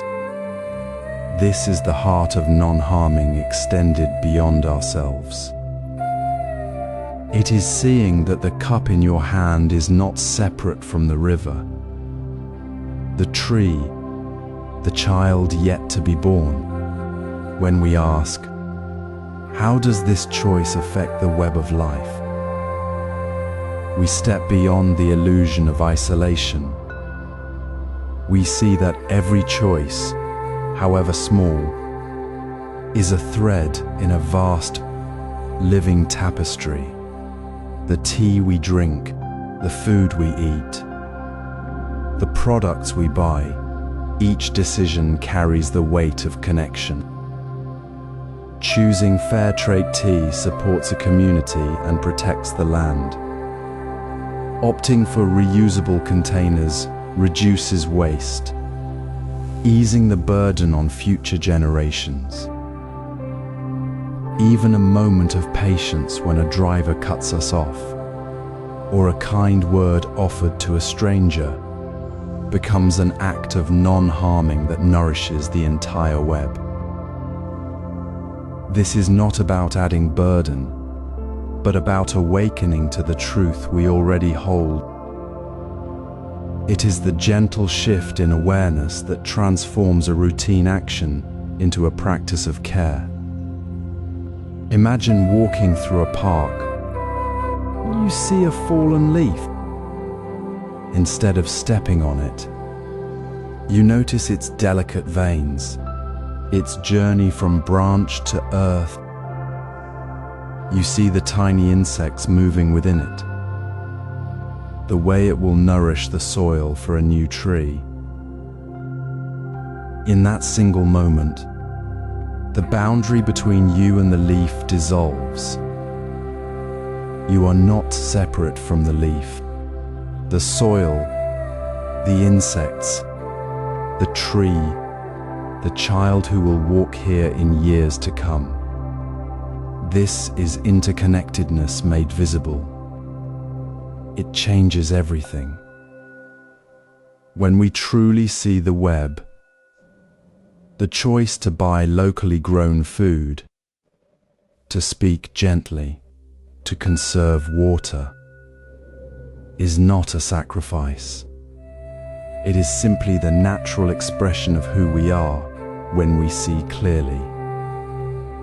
It flows from the inner stillness we cultivated in the previous chapter. Remember the calm presence that held thoughts without grasping. That same stillness now reveals the subtle threads of our actions. It shows us the hidden cost of convenience, the quiet suffering we might otherwise ignore. This expanded view of non-harming does not demand perfection. It invites a simple, daily return to awareness. It asks us to pause before we act, to feel the ripple before we cast the stone. It is not about grand gestures, but about the 1,000 small choices made with eyes open to the living world. Reflect now on your own morning routine. What small choice can you make today that honors the web of life? Perhaps it is the water you use to brush your teeth, the brand you choose for coffee, the way you greet the person at the grocery checkout. Ask yourself, how does this choice affect the web of life? Notice how this simple question shifts your attention, softens your heart, and makes the invisible connections visible. This expanded view transforms mindful speech. In the quiet space between breaths, where thoughts gently float like leaves on water, we find the ground for truly listening. This is the place where mindful speech arises not from effort, but from a natural recognition of our shared presence.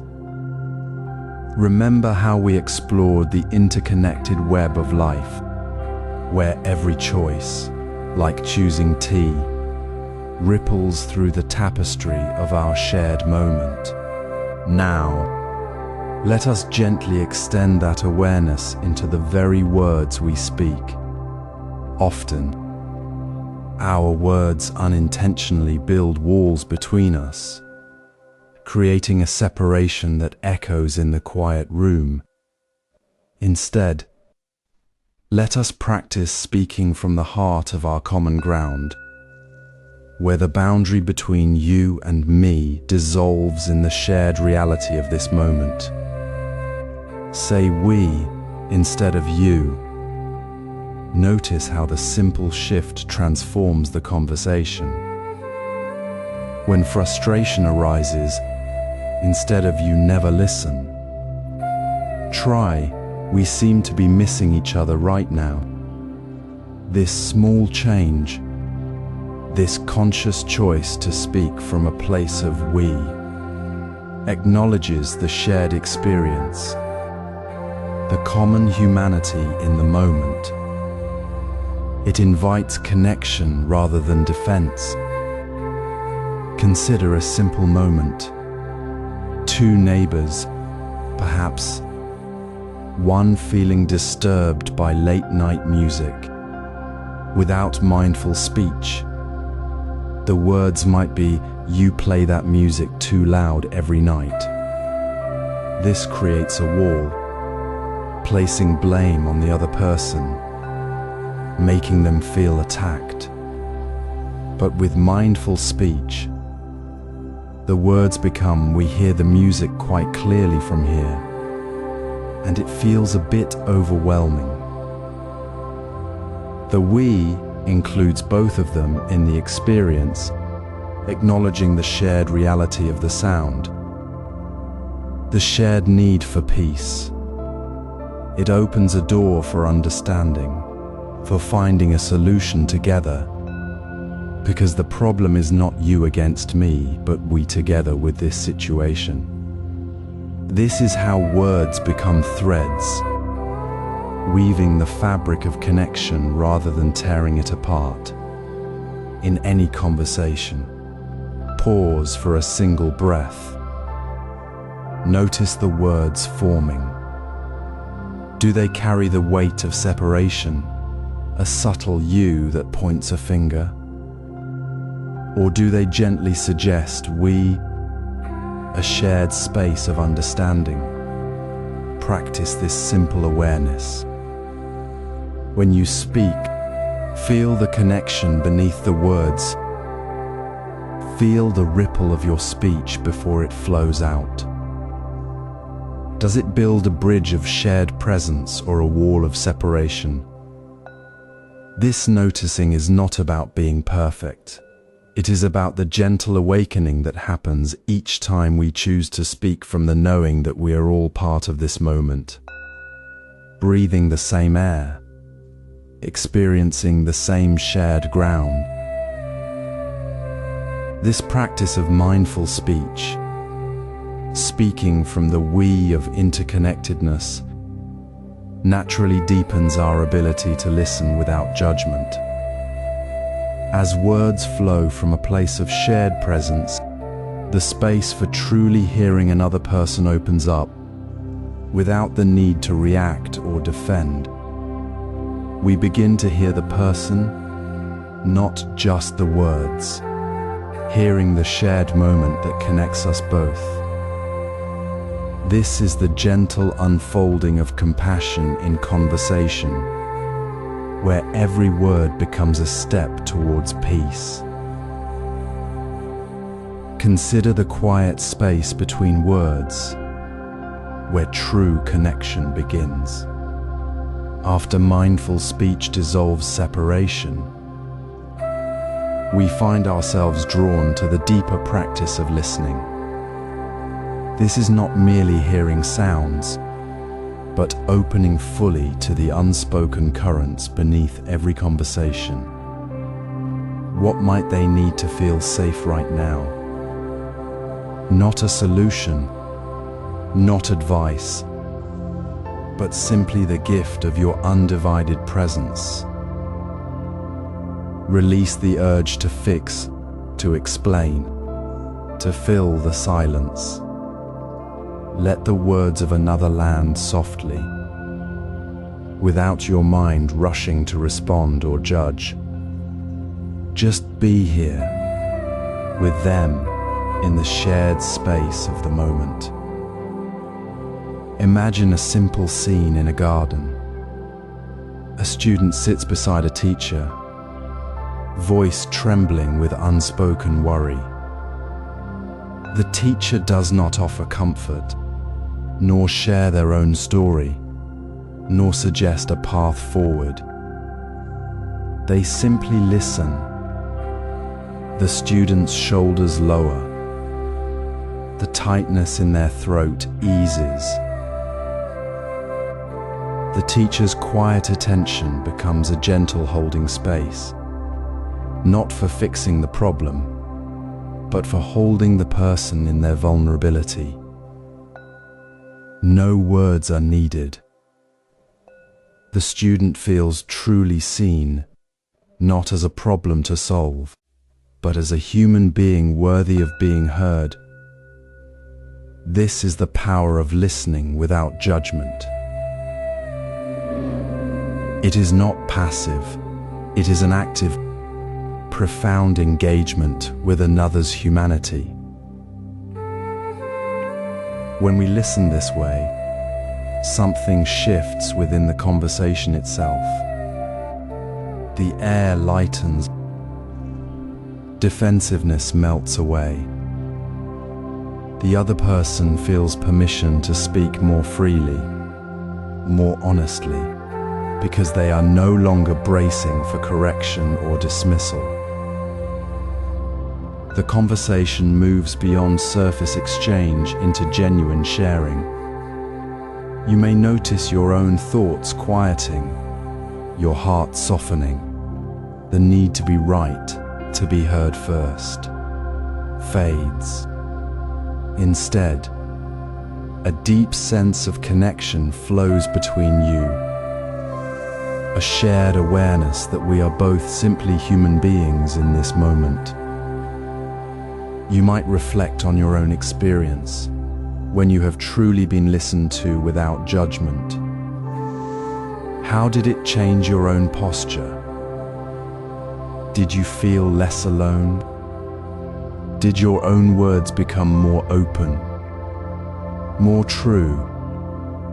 This shift is not about the other person changing. It is about the space between you transforming. It is a subtle yet powerful dissolution of the barriers we build with our own judgments. This practice of listening deeply is not reserved for grand moments. It happens in the small exchanges of daily life, when a friend shares a frustration, when a child speaks softly of their fears, when a colleague expresses uncertainty. It requires no special skill, only the willingness to set aside your own agenda and enter the other's world, even briefly. It is the quiet act of recognizing the unspoken need for safety and belonging within every human heart. When we listen without judgment, we affirm that we become a vessel for their truth, not a judge of it. This listening dissolves resentment. It dissolves the quiet anger that builds when we feel unheard or misunderstood. It dissolves the wall we erect when we expect others to see us as we see ourselves. For in that space of pure listening, we discover the shared ground beneath all our differences. We remember we are not separate, but part of the same living tapestry, woven together by moments of genuine connection.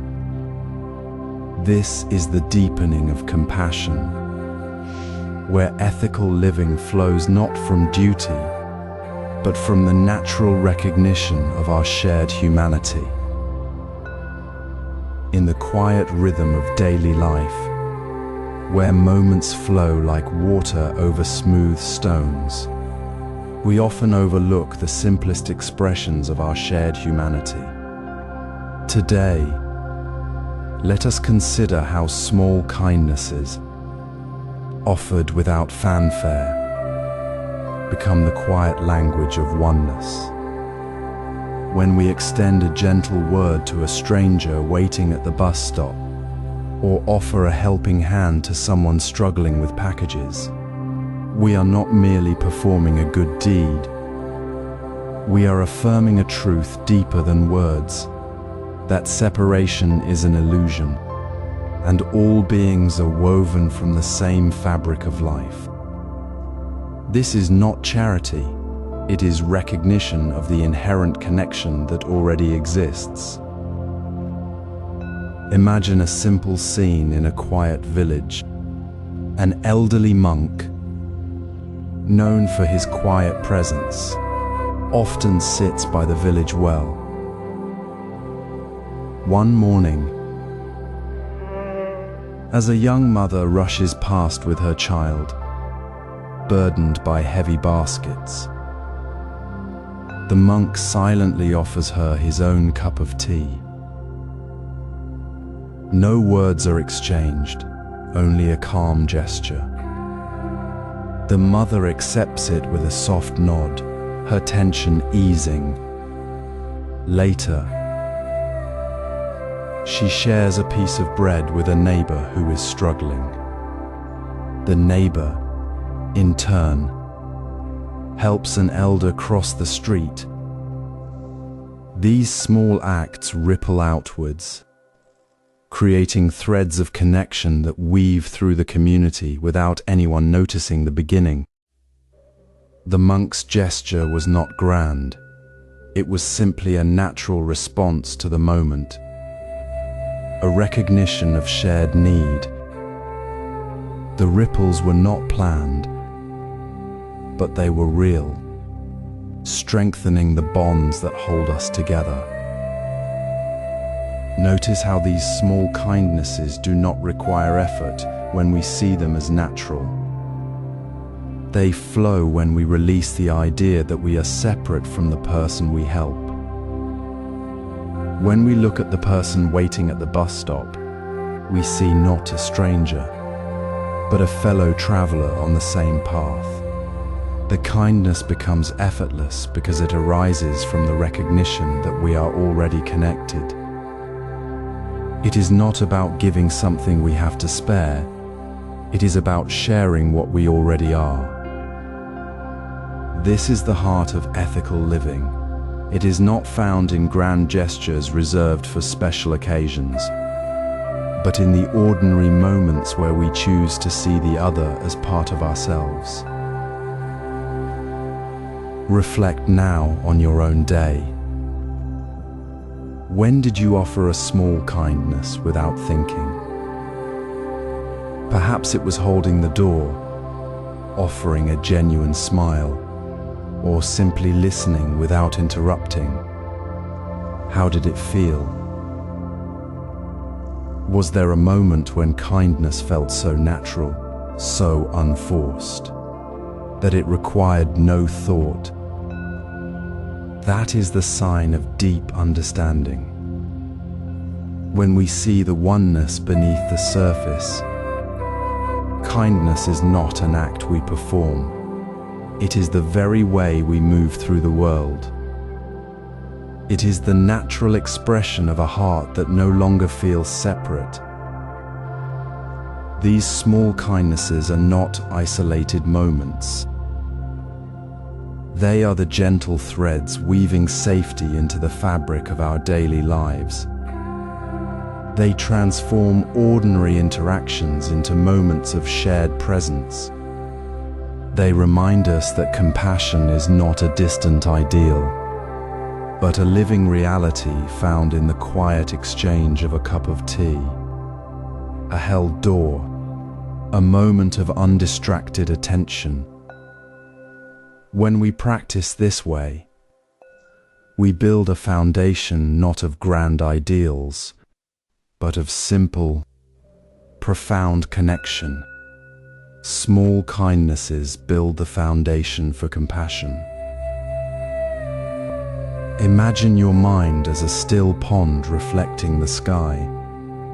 When resentment stirs, it ripples the surface, creating a disturbance that feels heavy, real, and deeply personal. Yet this feeling, this story we cling to, is not the truth of the water itself. Resentment is merely a thought pattern, a narrative we repeat, weaving a thread of separation where none exists.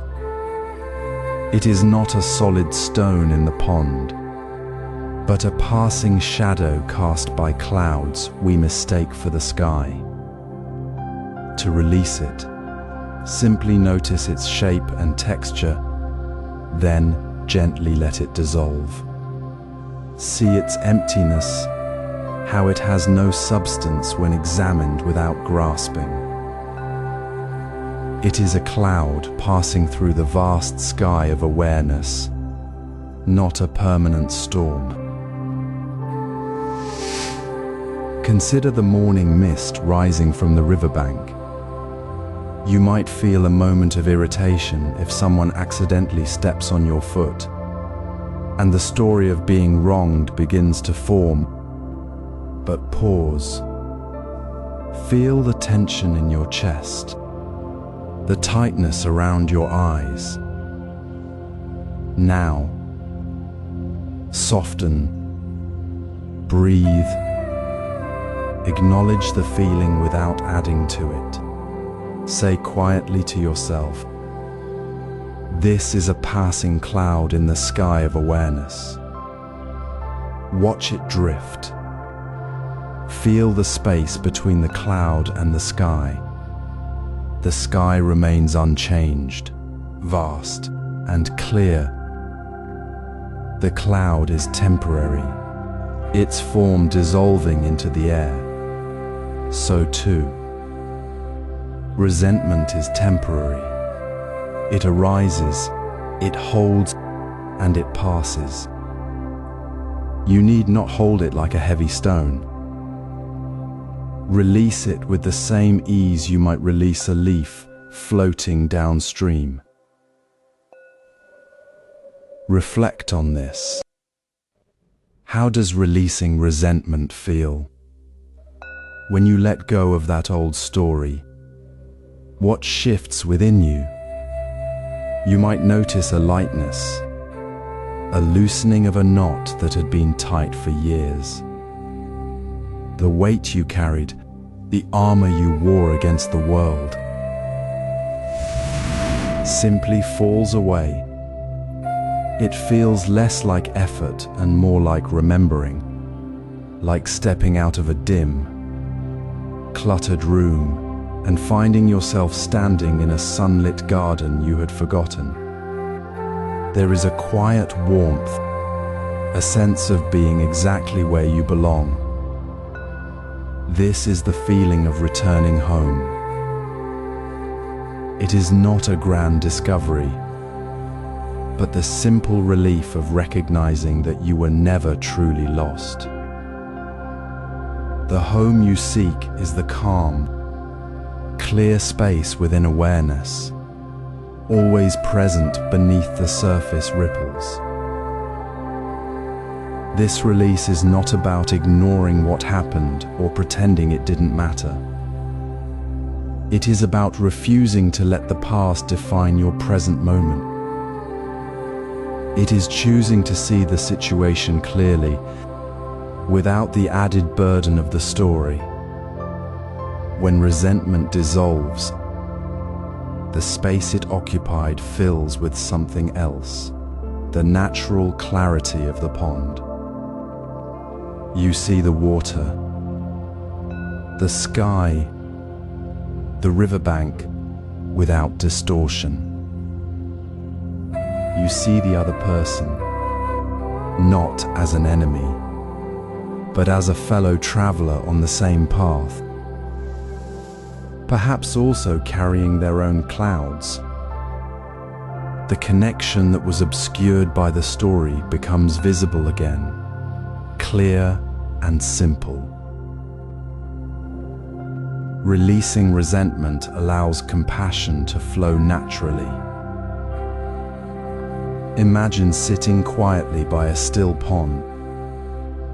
The water reflects the sky without effort, holding the clouds and trees as naturally as it holds its own clear surface. This is the natural state we return to when we stop forcing things. It is not about becoming someone else or doing more. It is about recognizing what is already whole within us and seeing it reflected perfectly in others. We often see others as separate, as different, as even opposing.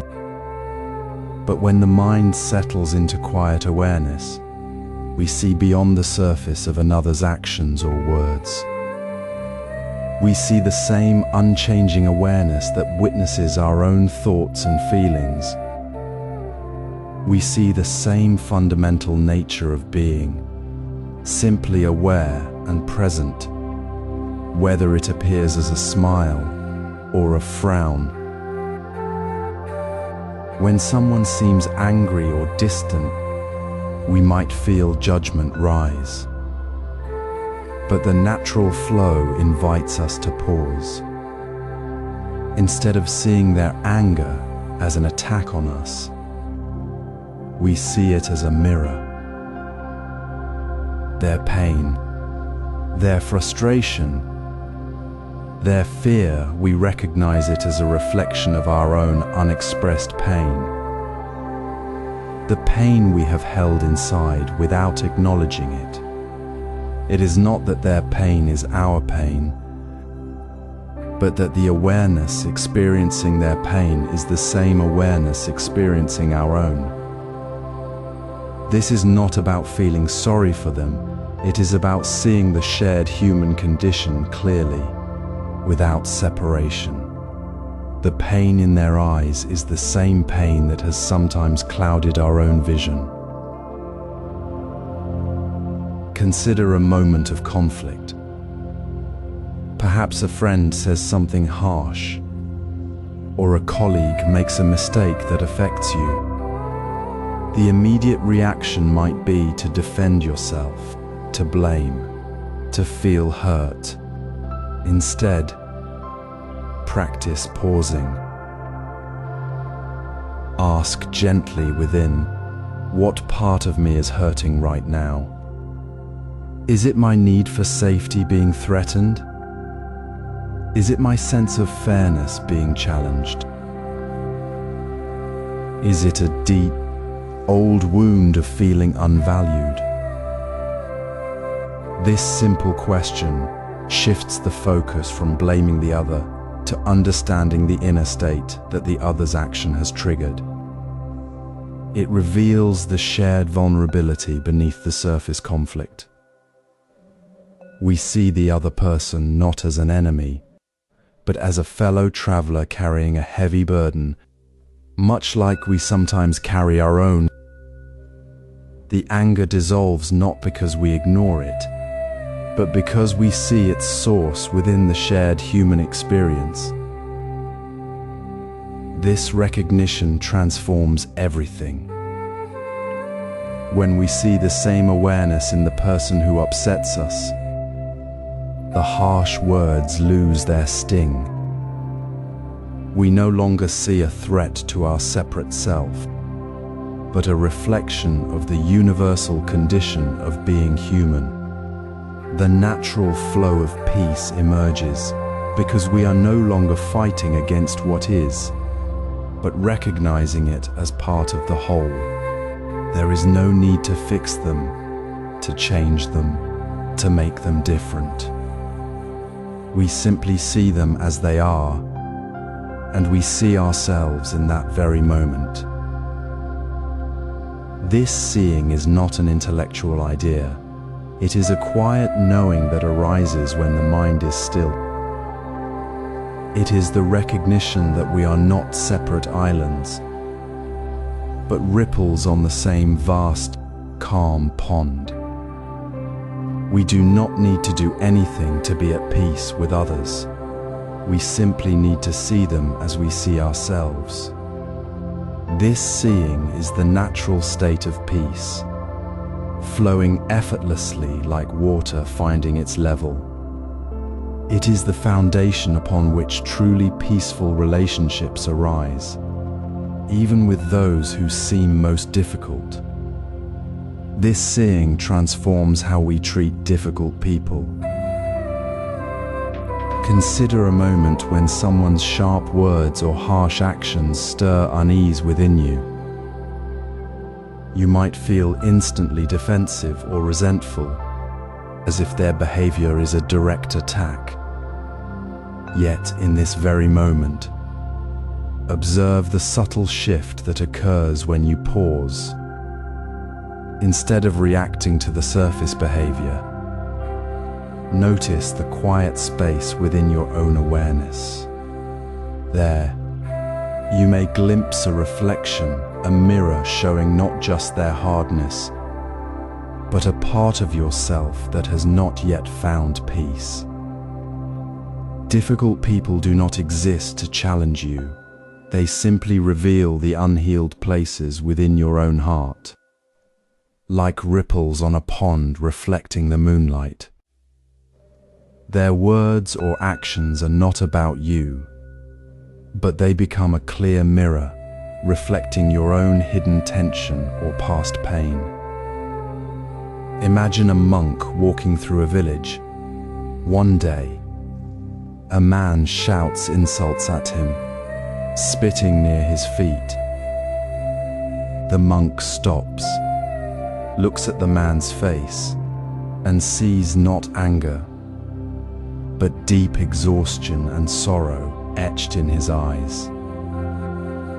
The monk feels no need to defend himself or change the man. Instead, he simply offers a gentle nod, a quiet acknowledgement of the man's visible suffering. He does not seek to fix the man's pain, nor does he carry the man's anger as his own burden. He simply sees the wound behind the words. In that moment, the monk's own heart softens. The tightness in his chest, the habitual reaction to be hurt, dissolves. He realizes the man's pain was not aimed at him personally. It was the man's own unhealed wound speaking. This is the natural flow of compassion, not an effort to mend another, but the effortless healing of our own perception. When you see the suffering behind behavior, what shifts within you?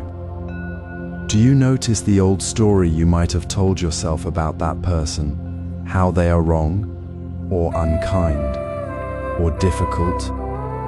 And then, as you see the pain beneath, does that story soften? Does the need to be right or to fix them fade?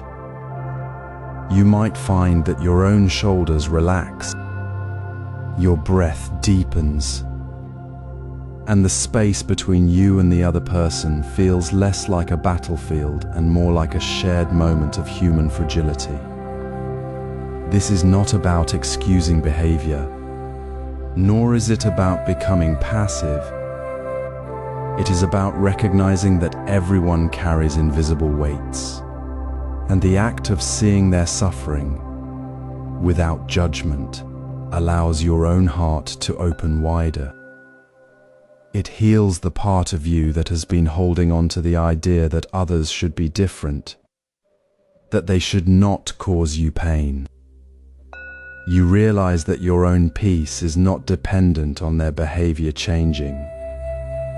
Your peace is found in seeing clearly, without the filter of your own unhealed wounds. This shift is profound. It transforms how you move through the world. When you see the suffering behind the behavior, you no longer feel attacked.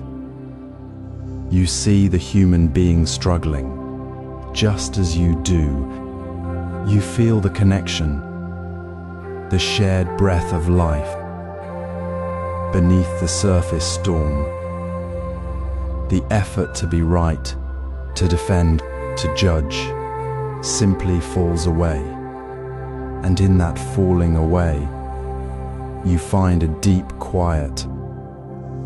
You see that compassion is not something you must force. It is the natural state of a heart that has stopped seeing separation. It is the recognition that the wound you see in the other is a reflection of the wound you have not yet tended within yourself. So when you look at the person who challenges you, look gently. See the suffering, and in seeing it, feel your own heart soften, not because they have changed, but because you have. This is the effortless healing.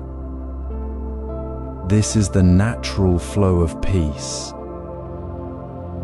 And when this peace flows through you, forgiveness becomes not an act of will, but the quiet, natural release of a heart that has finally seen clearly. Compassion makes forgiveness effortless. Have you ever carried a weight you didn't know was there? A quiet tension in the chest, a subtle tightness around the eyes, a feeling of being perpetually braced against a storm that never quite came. This is the unseen burden of holding on to resentment. It feels like a stone inside your own heart, a stone you carry for another's actions. Yet true peace does not come from demanding the stone be returned, from insisting the other must first acknowledge the weight they placed upon you. Peace is the gift you give yourself when you simply release it. Forgiveness is not about the other person. It is the quiet recognition that no one is separate from you. The person who hurt you, the one who spoke harshly, the one who caused you pain, they are not outside the circle of your own being. They are you reflecting in a different mirror, carrying their own unhealed wounds, their own hidden sorrows. When you see this, the need for an apology dissolves. You no longer wait for words that may never come, for a gesture that may never happen. Your peace is not dependent on their action. It is a choice you make right here, right now, within the stillness of your own awareness. Notice the difference. When you hold on to the hurt, you feel the weight. When you forgive gently, you feel a release, a softening, a loosening of the tightness you carried without knowing. It is not a grand gesture, not a dramatic shift. It is simply the quiet dropping of a burden you were unaware you were holding.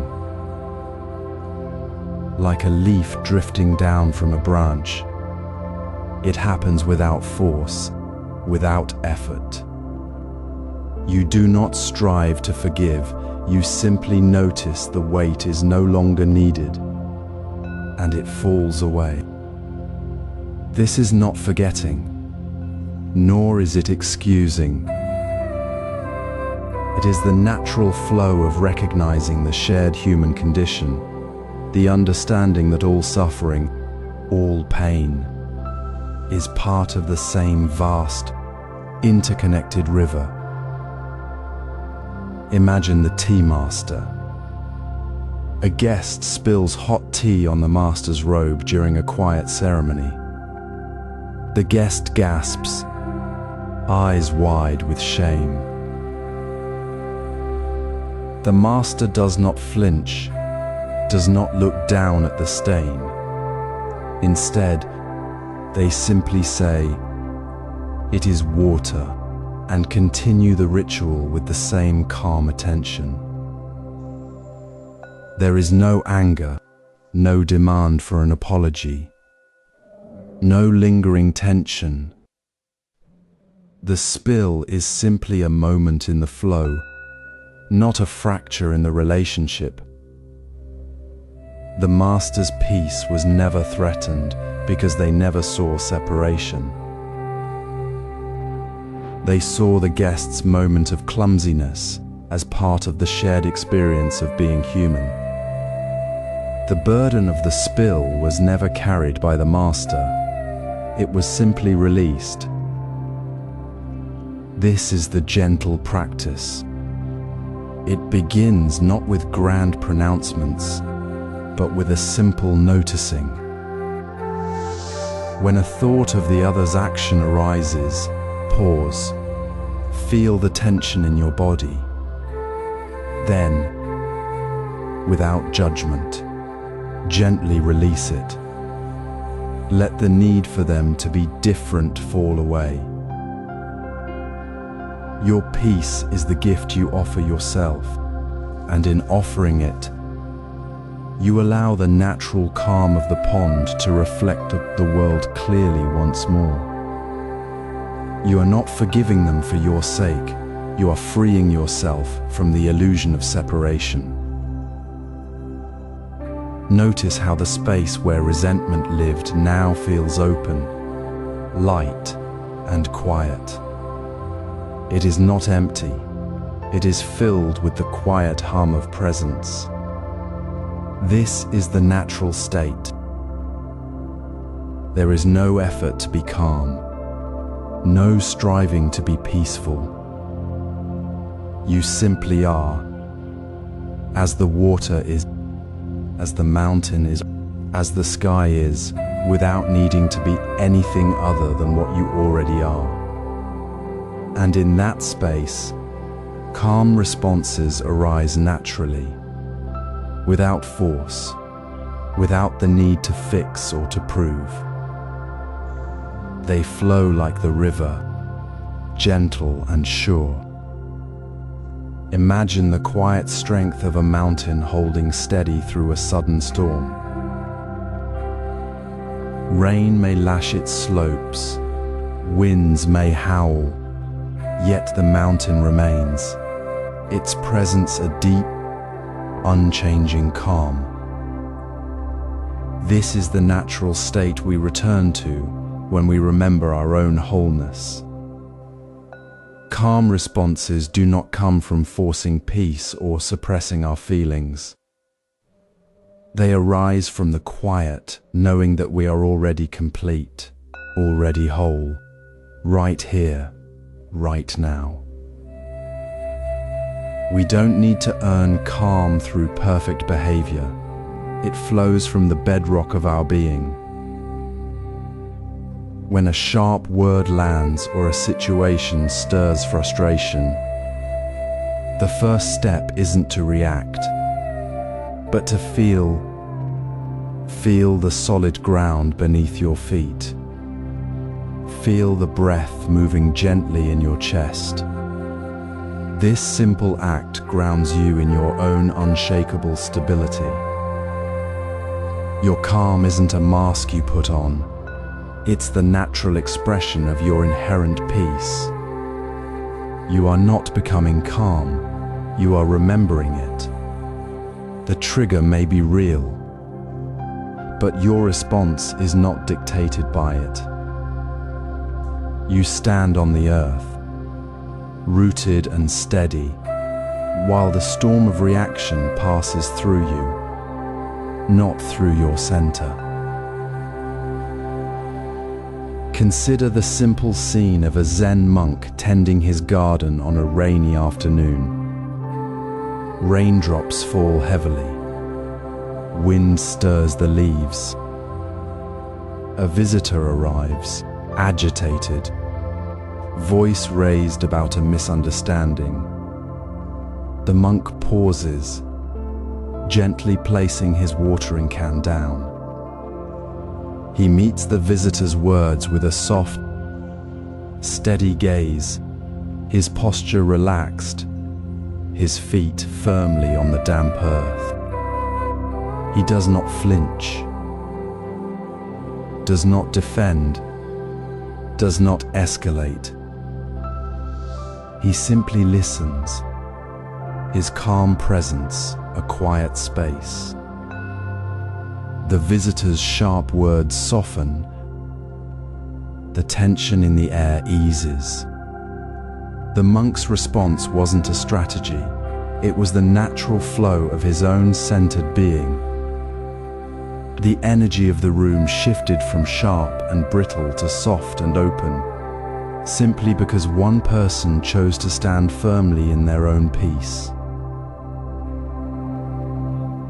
Reflect now on your own moments of tension, when you feel that familiar heat rise, the urge to speak sharply or withdraw. Pause. Breathe. Feel your feet on the floor. Notice the subtle shift in your own posture, the quieting of your inner voice. Then, observe, how does this calmness change the energy around you? Does the other person's shoulders relax? Does the air feel less heavy? Does the conversation feel like it can breathe? Calmness is not passive. It actively transforms the space between people. It doesn't demand anything of the other person.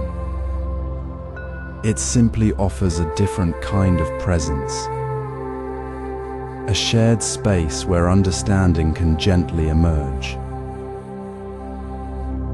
This calm response deepens sharing without expectation.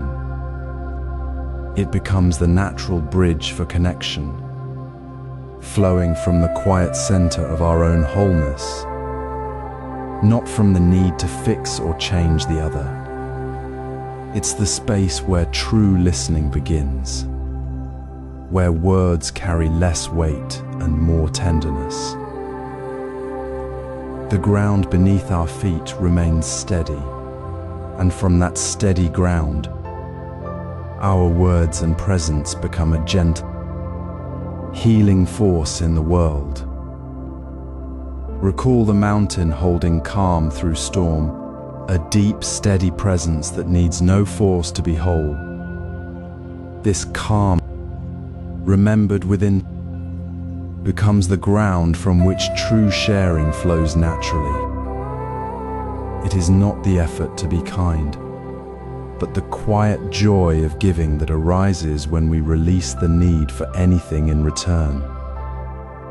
When we share a cup of tea, a word of encouragement, or simply our presence, without measuring the response or waiting for a thank you, the act itself becomes a gentle offering. The warmth we feel is not from what we receive, but from the pure space of giving itself. We let go of the silent ledger where we tally what we give and what we expect to get back. This release is not about losing something, but about freeing the heart from the weight of expectation. It is the soft letting go of the thought, I gave, therefore you should give back. That thought, like a small stone in the stream, creates ripples of tension where there could be still water. Imagine two friends sharing tea on a quiet afternoon. One pours a cup without a word, placing it gently beside the other. They do not wait for a smile, a comment, or a return gesture. The sharing happens in the quiet space between breaths, a simple act of connection.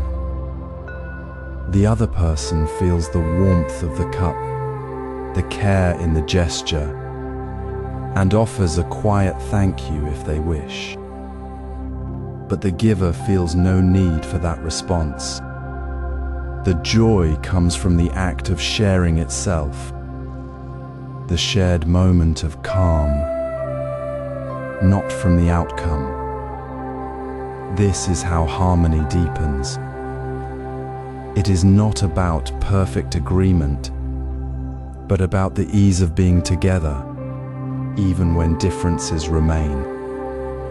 When we give freely, without the demand of reciprocity, we create space for others to simply be as they are.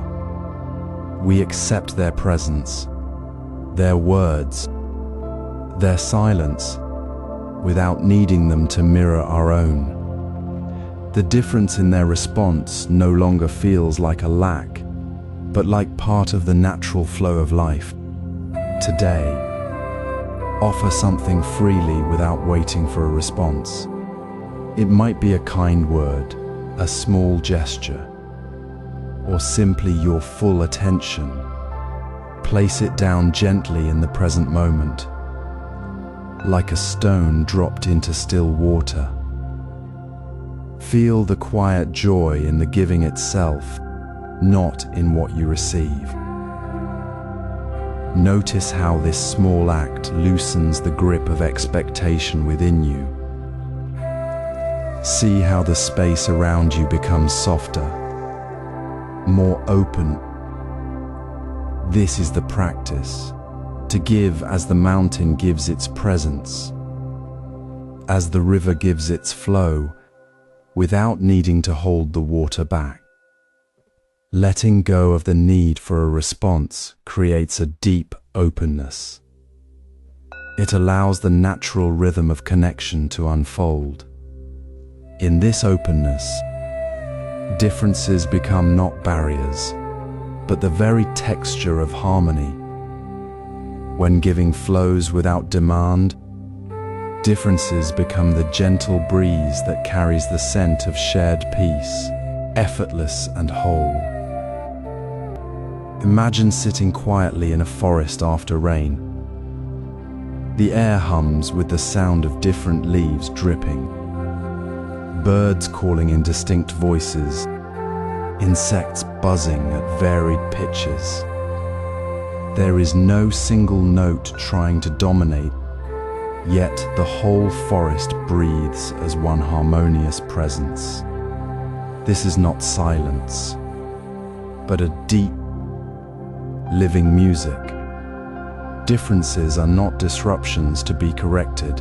They are the very notes that create the symphony of life itself. When we see diversity in others as a reflection of the whole, not a threat to our own peace, we step out of the old struggle and into a wider belonging.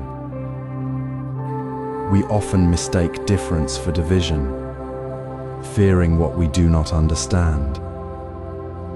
We cling to our own way as the only right path, forgetting that every unique expression is simply another way the whole universe is speaking.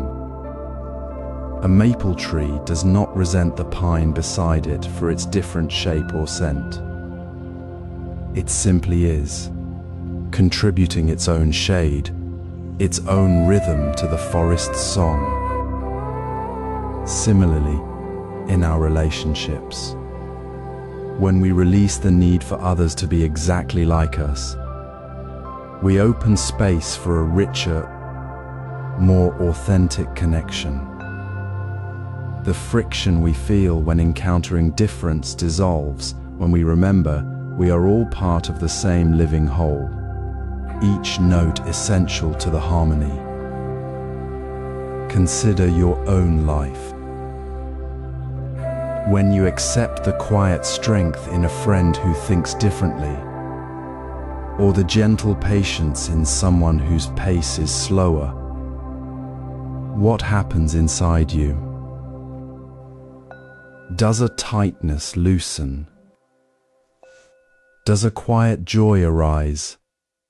not because they changed, but because you stopped resisting. This is the same feeling as when you finally embrace your own unique gifts, your own quiet way of being in the world. You stop seeing your own differences as flaws to hide and begin seeing them as the very notes only you can offer to life's song. Accepting others is not about changing them. It is about seeing the wholeness reflected in their distinct presence. Just as you see your own wholeness reflected in your unique expression. It is the deepest form of respect, recognizing that your path and their path are not separate threads, but part of the same woven fabric. This acceptance does not mean agreement on every point. It means seeing the person behind the difference with kindness, understanding their perspective as another note in the same melody. It means listening without the immediate urge to correct or convert. When we stop seeing difference as a threat to our comfort and instead see it as the natural texture of the world we share, our hearts expand. We stop holding our breath against what is, and we simply breathe with what is. The quiet joy we felt in giving without expectation, as taught in the previous moment, now deepens. It becomes a joyful recognition that the very thing we once saw as a barrier, another person's unique way of being, is actually the pathway to a fuller, more peaceful presence. This is the natural unfolding of harmony. When we stop demanding that the world fit our narrow view and instead allow the world to be its full, diverse, beautiful self, we find our own place within it, not as a separate island, but as a natural part of the ocean. The forest breathes, and so do we. Together, accepting differences deepens mindful presence. As we move deeper into the practice of living as interconnected harmony, we find ourselves gently navigating the currents of difference. We have learned that giving freely without expectation creates natural harmony, and that seeing differences as essential notes in life's symphony, not threats to be corrected, brings deep peace.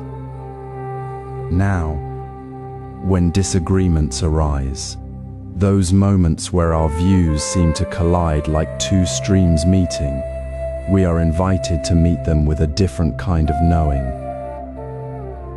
Disagreements are not enemies to be defeated, but natural movements, like waves rising and falling upon the shore.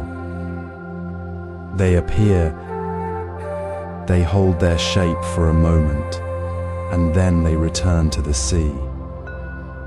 If we cling to them, grasping at the form of the wave, we only create more turbulence within ourselves. But if we allow the wave to be a wave, without needing it to be anything other than what it is, something soft and spacious begins to emerge. Imagine a gardener tending a garden during a sudden windstorm. The wind whips the leaves, bends the young shoots, and rattles the branches. The gardener does not fight the wind, shouting at it or trying to force the plants to stand perfectly straight. Instead, the gardener pauses, feels the wind's presence, and adjusts their stance.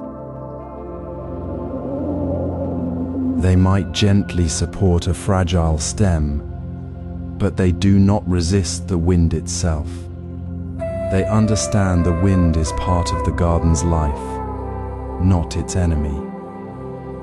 The gardener remains present, not clinging to a fixed idea of how the garden should be, but simply being with what is.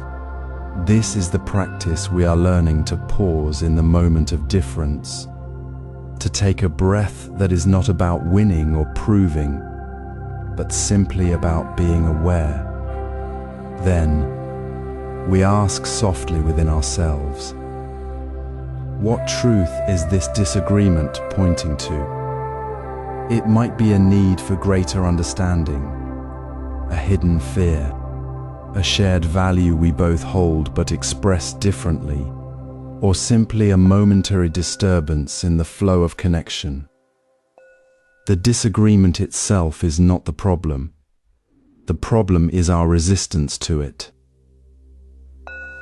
So, in your next moment of tension, notice the space between the words. Feel the subtle tension in your shoulders, the quickening of your breath. This is the moment to pause. Do not rush to respond, to defend, or to be right. Instead, gently ask, what truth is this pointing to? Then, simply release the resistance. Stop fighting the wave. Notice what happens when you stop pushing against the current. What peace emerges in the quiet space that opens? It might be a softening of the heart, a quiet clarity, or simply the relief of no longer carrying the weight of being wrong. This peace is not the absence of difference. It is the presence of harmony within difference. It is the deep joy that comes from knowing we are not separate from the flow, but part of it. The disagreement, once seen as a barrier, becomes a doorway into greater understanding. The tension dissolves not because the difference vanished, but because you stopped seeing it as a threat. You simply held the space for it to be, and in that holding, peace was already there, waiting to be noticed.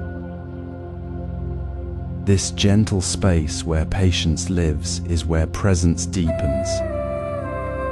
It is not a place we force, but a place we discover by letting go. The next step is to walk into that space, fully present, with the quiet confidence that harmony is not the absence of waves, but the deep calm beneath them. You are here with someone you love. Perhaps they are sharing a quiet moment, or perhaps there is a gentle silence between you. In this very moment, let us gently consider what it means to truly be present without any hidden agenda. Presence is not about fixing what seems lacking, not about improving the moment, not about making it perfect. It is simply being fully here, right now, with no need to shape the experience into something else. When we release the quiet pressure to change or enhance the connection, something profound happens. The space between you opens, not with effort, but with natural ease. The other person feels seen, not judged or measured. You feel the quiet warmth of simply being together, without the weight of expectation. This is the essence of mindful presence. Think of the ancient Zen master who sat with a student in a small garden. The student spoke anxiously about a problem, seeking advice. The master listened, then quietly poured tea. The student waited for words, but the master simply held the cup, the steam rising gently in the morning air. No instruction, no solution offered, just the shared silence, the warmth of the cup, the sound of birds. When the student finally spoke of his own calm, the master nodded. The teaching was not in the words spoken, but in the space created by simply being together without the need to fix. The moment was complete as it was. Now, reflect gently on your own moments. Recall a time you sat with a loved one, perhaps during a simple meal or a walk. What happened when you stopped trying to make the conversation flow better? When you stopped wishing for a different topic or outcome?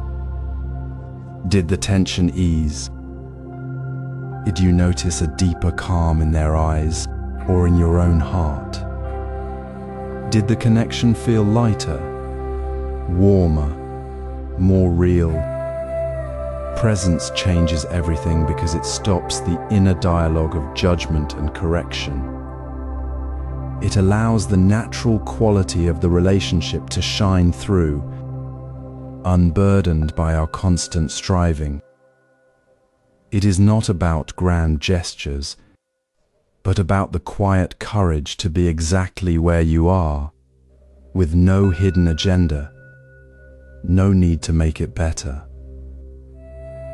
This simple shift transforms ordinary moments into sacred ones. Notice how this presence feels different from the restless energy of trying to control or improve. It is a deep, quiet confidence in the inherent worth of the moment itself. It is the calm beneath the surface of any conversation, the quiet joy that arises when we stop resisting what is. After the calm you found in disagreements, this presence becomes the natural ground for all your connections. It is the foundation where even the smallest shared silence becomes a bridge of understanding. And in that space, anger dissolves quickly, not through force, but through the simple, profound act of being fully here, now. Feel the natural rhythm of your breath as you settle into this moment. You carry the calm you cultivated in the waves of disagreement, the spacious presence that dissolved tension without force. Now, let us gently explore a vital practice for the very heart of connection, releasing anger the moment it arises. Anger is not your enemy, it is energy waiting to be transformed. A signal that your inner stillness needs to be gently returned to. It is not a threat demanding battle, but a wave inviting you to find your center within the movement. When heat rises, when words feel sharp, do not let the wave carry you away. Instead, breathe it into stillness. Place your hand softly over your heart. Feel its steady beat beneath your palm and whisper to yourself with quiet certainty, I choose peace over anger now. This simple act anchors you in the present, reconnecting you to the deep calm that is always available. Notice the rising sensation, the tightness, the sharp thought. See it not as a problem to fix, but as a signal that your breath is the path back. Breathe in, hold gently. Breathe out. Let the anger move through the breath, not through your words or your actions. This is the essence of releasing anger quickly. It is not about suppression, but about transformation through mindful presence. Imagine the old Zen monk walking in the rain. A young man, frustrated, throws a stone at him, hitting his shoulder. The monk stops, looks at the stone, then at the young man's face, and says softly, "I'm sorry you are so troubled." He picks up the stone, places it gently on the path, and continues walking. There was no anger, no reaction, only the immediate return to stillness and care. The stone was a signal, not a threat. He returned to his breath, to his connection with the young man, and to the calm beneath the surface. His peace was not lost. It was the very ground from which he acted. This is the practice we offer now. When anger stirs, pause. Feel the heat, the tension in your body. Place your hand on your heart. Say, "I choose peace over anger now." Then, bring your full attention to your breath. Feel the cool air entering, the gentle rise of your chest, the slow release. Let the breath be the bridge between the rising wave and the deep calm. Do not chase the anger away. Simply return to the breath, and the anger will naturally soften, like mist dissolving in morning light. This is not about being perfect. It is about the gentle, repeated choice to return. Each time you notice the anger and return to your breath, you strengthen the connection to your inherent peace. You are not fighting the storm. You are remembering the calm ocean beneath it. This quiet return, this simple act of choosing peace in the very moment of heat, transforms the energy. It makes space for true connection to bloom. Releasing anger quickly makes honesty with kindness natural. When you no longer carry the weight of anger, your words flow from a place of clarity and care, not from the need to be right or to defend. You speak with the warmth of presence, the understanding that the other person, like you, is simply seeking peace. This is the essence of connection. It is not found in avoiding friction, but in transforming the friction into the very ground of our shared humanity. Let this practice be your anchor in the next moment, the next conversation, the next breath. Feel the calm beneath the surface. Always waiting, always present. In the quiet space between breaths, where presence has dissolved the heat of anger, a deeper understanding settles like dust in sunlight. We see now that true connection requires more than just being present or calming our own storm. It requires speaking truth with a heart that remembers the other's humanity. This is the essence of CH09SCO3, honesty with kindness. Imagine honesty as a flower, beautiful and necessary, yet fragile. Without kindness as its soil, it withers before it can bloom. Kindness is not softness that avoids truth. It is the deep root that allows truth to grow strong and nourishing. It is the gentle hand that places the seed in fertile ground, not the heavy foot that crushes it. We speak what is true without adding the sharp sting of blame. Instead of saying, "You confuse me," which casts a shadow on the other, we say, "I feel confused," naming our own inner state without accusing. This small shift, this mindful choice of words, transforms the very air around us. It turns a potential clash into an invitation to understand. Consider the story of Master Kenji and his young student. One morning, the student spoke harshly to a fellow practitioner, his words cutting and unkind. Later, Kenji found him sitting alone, his face heavy with regret. Instead of scolding, Kenji sat beside him in silence for a while. Then, with the quiet strength of a steady stream, he said, "I noticed you spoke with sharp words this morning. I felt a little hurt hearing them. How did you feel when you spoke?"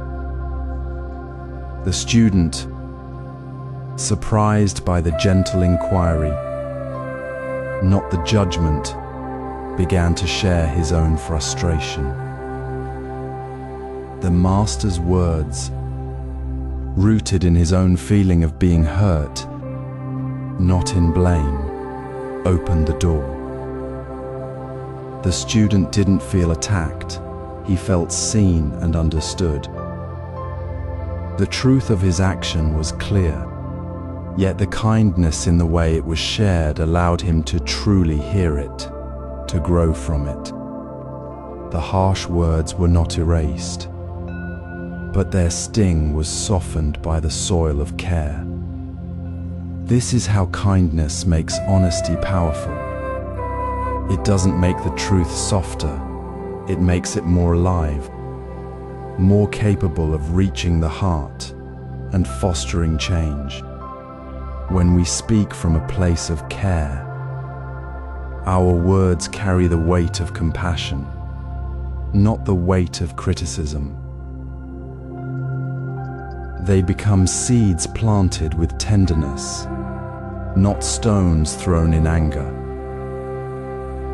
Reflect now on your own words. In the next conversation, before speaking, pause.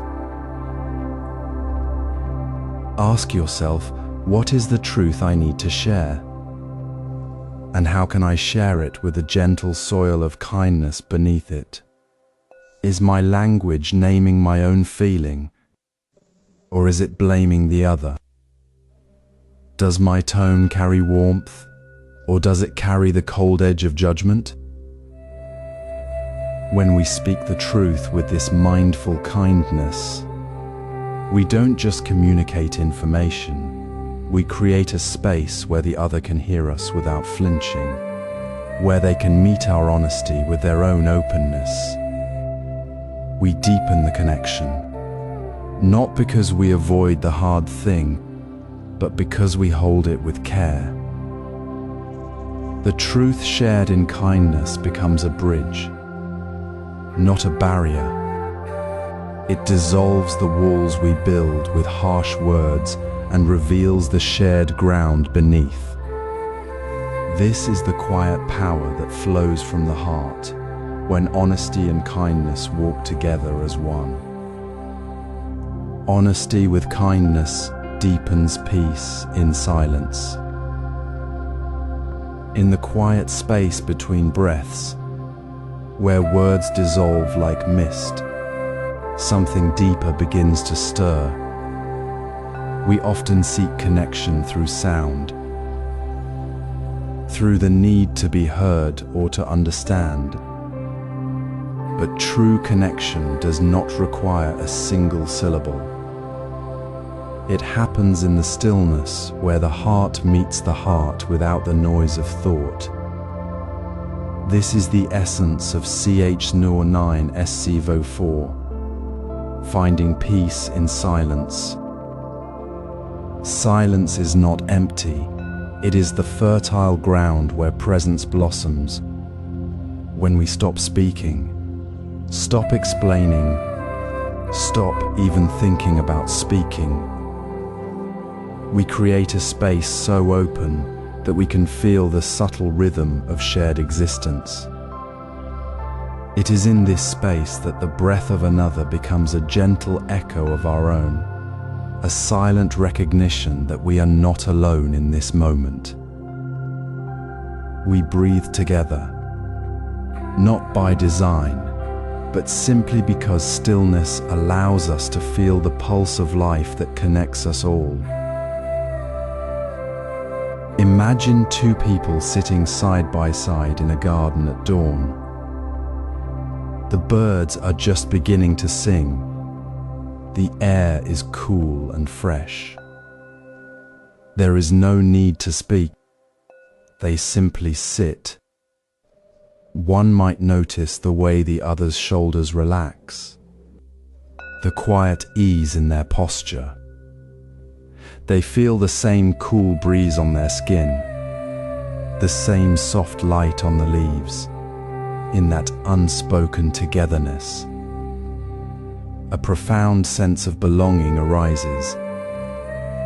It is not the belonging of words or promises, but the belonging of simply being present, of sharing the same breath in the same space. This is the shared home we speak of. Silence becomes a place we both inhabit, a safe and familiar room where no words are needed to feel welcome, to feel known. It is a home built not of sound, but of quiet understanding. Reflect now on your own moments of silence. Perhaps it was sitting with a loved one in a comfortable silence after a long day, or walking beside a friend without speaking, both simply taking in the beauty of the path. How did that silence feel? Was it heavy or light? Did it feel like a space that held you, or a space that you occupied alone? Notice the subtle shift when you stop trying to fill the quiet with words. In that pause, does a sense of connection emerge? Does the shared breath become palpable? A gentle reminder that you are part of something larger, something that breathes with you. This is the quiet truth. Silence is not separation, it is the very fabric of connection. It is where the illusion of separation dissolves, and we touch the fundamental oneness that exists in every breath, every heartbeat, every moment of shared presence. This realization transforms silence from something we endure into something we cherish. It is not the absence of connection, but the purest form of it. When we stop speaking, we stop creating barriers with our words, and we open ourselves to the deep, wordless communication of simply being. This is how we find peace in silence, not by seeking it, but by allowing it to be the natural state of our presence. The peace we seek is not out there in the world of noise, it is right here, in the quiet space between our own thoughts, where we can finally hear the quiet song of connection that has always been there. This quiet space becomes the fertile ground where gratitude naturally blooms, nourished by the simple, profound act of being together without words. Peace in silence nourishes gratitude for the connections we already hold. Peace is not a distant shore we must reach, but the quiet water within the still pond we already are. This unchanging peace flows through every connection, not as something we create, but as the very nature we have always been. When we open to gratitude, we see the sacred woven into the fabric of every interaction, not as a special event, but as the ordinary miracle of being together. It dissolves the illusion that we stand alone, separate, and instead reveals the deep, unbroken thread connecting all beings. Notice how a simple moment of thanks for a shared cup of tea, a quiet nod from a neighbor, or even the air we breathe together shifts the air around us. The tension of separation melts away, leaving only the clear space of mutual presence.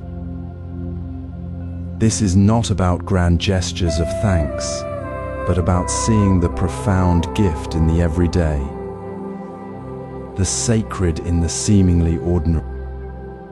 Gratitude is the gentle lens that reveals what was always there, the peace inherent in the connection itself. Consider the old monk who dropped his bowl. It shattered on the stone path. Instead of frustration, he knelt, picked up the pieces, and felt the cool clay. He remembered the potter's hands shaping the earth, the water flowing through the river where the clay was gathered, the sun warming the fields where the potter's crops grew. He felt the connection to the potter's care, to the earth's generosity, to the water's journey. In that moment of gratitude for the broken bowl, he did not see loss, but the intricate web of care that made the bowl possible. The separation between himself, the bowl, and the potter vanished. He was not apart from the bowl, he was part of its story. The broken pieces were not a failure, but a reminder of the fragile, beautiful connection that holds everything together. This is how gratitude works. It does not fix what is broken, but reveals the sacred wholeness already present in the brokenness. Reflect now on your own day. Where did you feel a quiet sense of connection? Perhaps it was the barista's warm smile, the shared silence with a friend on a walk, or the way sunlight fell on a colleague's face as they spoke. Notice how gratitude for these small moments dissolves any lingering sense of separation. It is not about adding something new. It is about seeing what was always there, the peace woven into the fabric of your relationships. Ask yourself gently, how does gratitude reveal peace in every relationship? When you feel grateful for the person beside you, not because of what they do, but simply because they are present, the peace you seek is not found outside, but recognized within the very act of seeing them clearly. This is the quiet truth. Peace is not separate from connection. It is the natural state of connection when seen with gratitude. This quiet awareness of interconnectedness, this seeing the sacred in every moment of connection, naturally leads to living simply as natural harmony. When we are deeply grateful for what is, we no longer need to grasp or cling. We move with the ease of the river, flowing where it is meant to go without resistance. The need for more, for something else, falls away. This is not a complex practice. It is simply noticing the gift of being together, right now, in this moment. It is the calm after the rain, the stillness after the wind has passed, the quiet hum of the world holding us all. Gratitude is the key that unlocks the peace we have always carried within. It is the gentle breath that settles the mind, the soft light that reveals the unchanging nature of the heart. This is the path to live simply, deeply, and gratefully, as the natural harmony of all things. As the quiet after the shared breath settles, a gentle understanding arises. We see that gratitude for the ordinary moments we hold this simple cup of tea. The warmth of a shared glance naturally points us towards something deeper. It shows us that the need for more, for louder things, for constant busyness, is not the path to peace. Instead, peace is found not in adding more, but in returning to what is already whole. Simplicity is the natural state of a mind free from conflict, a quiet clarity that emerges when we let go of excess to return to the essential, peace. This is not about deprivation, but about releasing what obscures the clear mountain stream of our own being. When we shed the weight of unnecessary things, extra possessions, constant distractions, the pressure to have more, we discover that peace was never something we needed to chase. It was always here, waiting beneath the surface of our cluttered thoughts. Consider the ancient tea ceremony.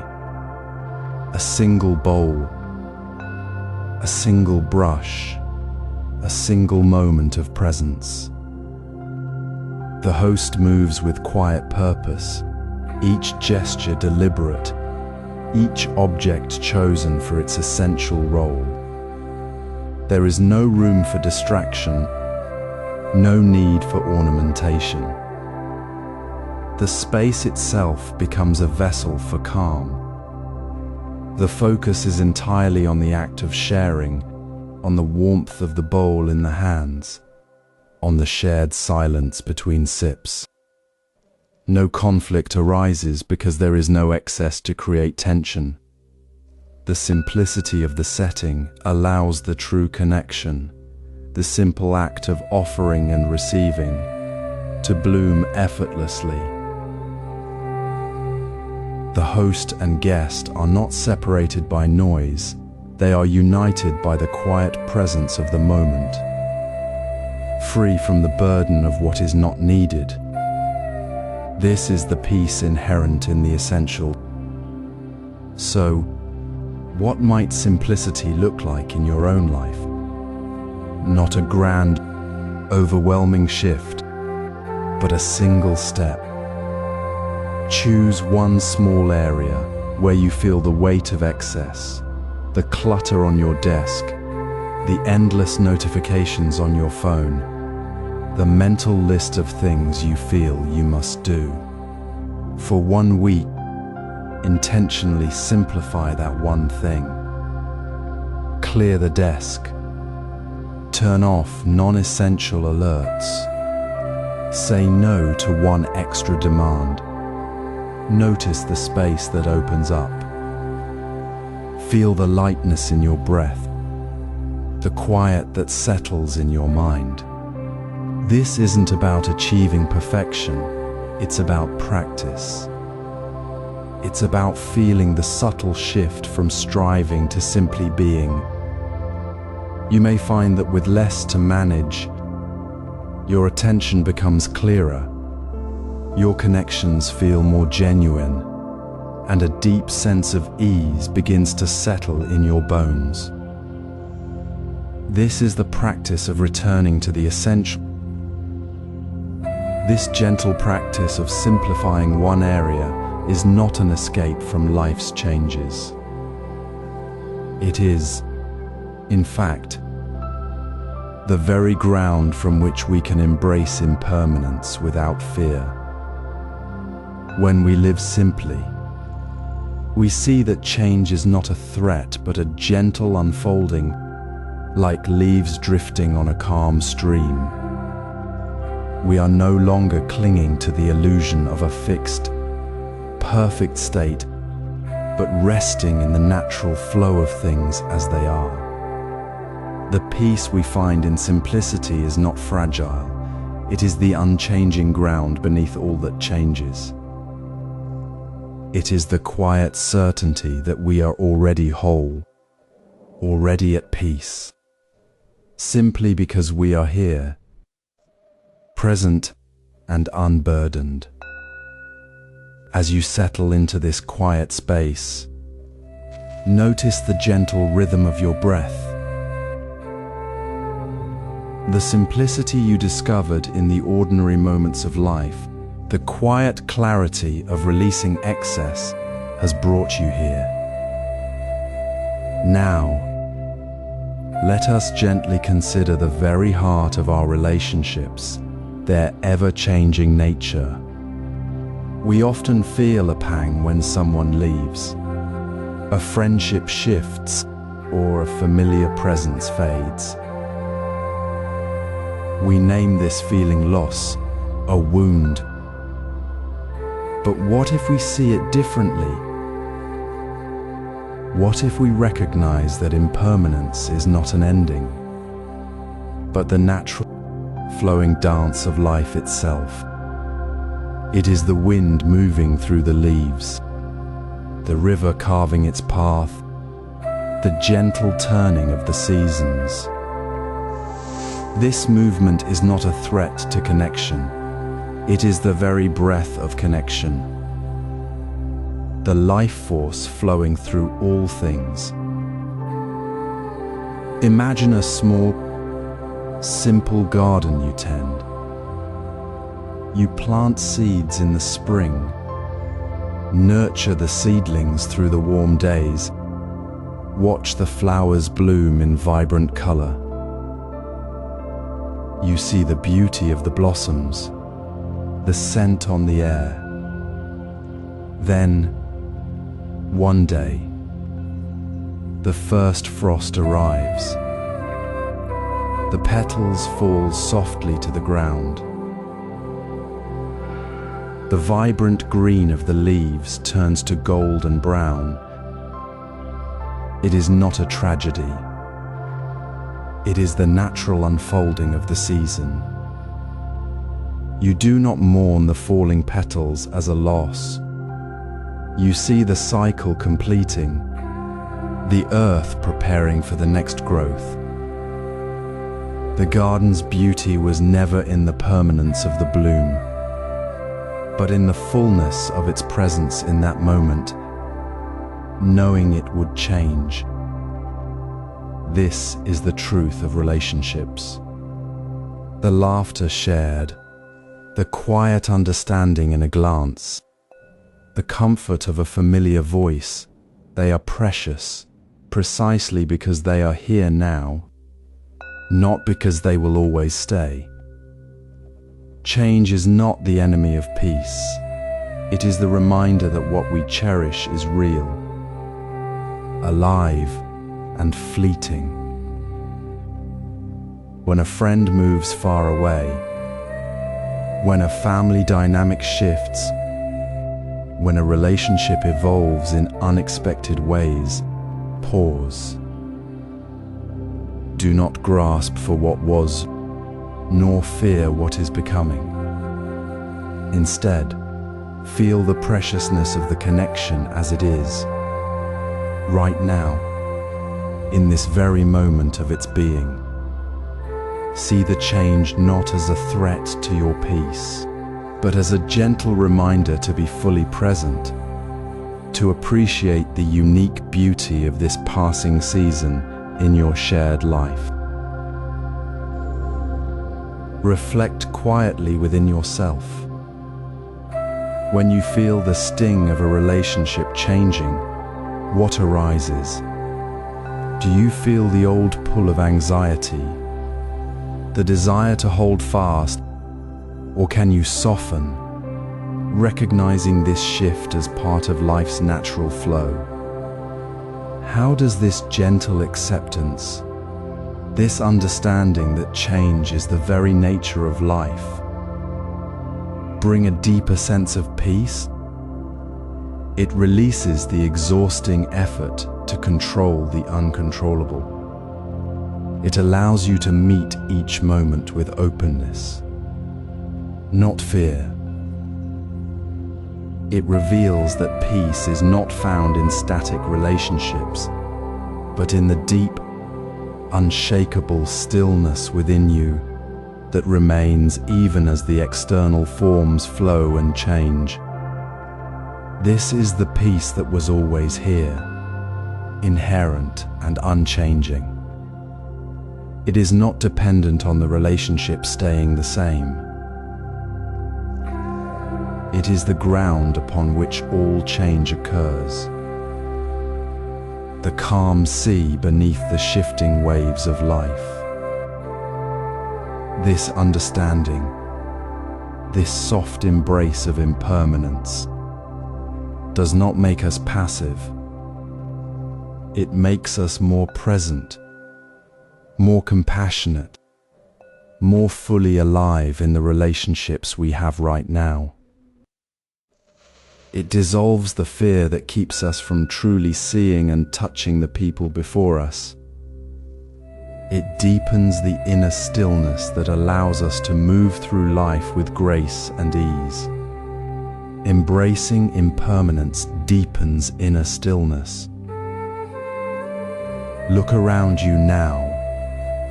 Notice the quiet hum beneath the surface of things, the deep calm that exists even when the world seems to whirl. This is not something we must build or earn. It is your true nature, always present, like the stillness of a mountain lake reflecting the sky. We often mistake the surface ripples, the thoughts, the worries, the reactions as reality, forgetting the deep water beneath. True stillness isn't a state we create through effort. It is the ground from which all experience arises. It is not something to be achieved, but rather something to rest within, simply as you are. Imagine sitting beneath a maple tree on a quiet afternoon. Rain falls softly, each drop landing on a leaf with a gentle sound.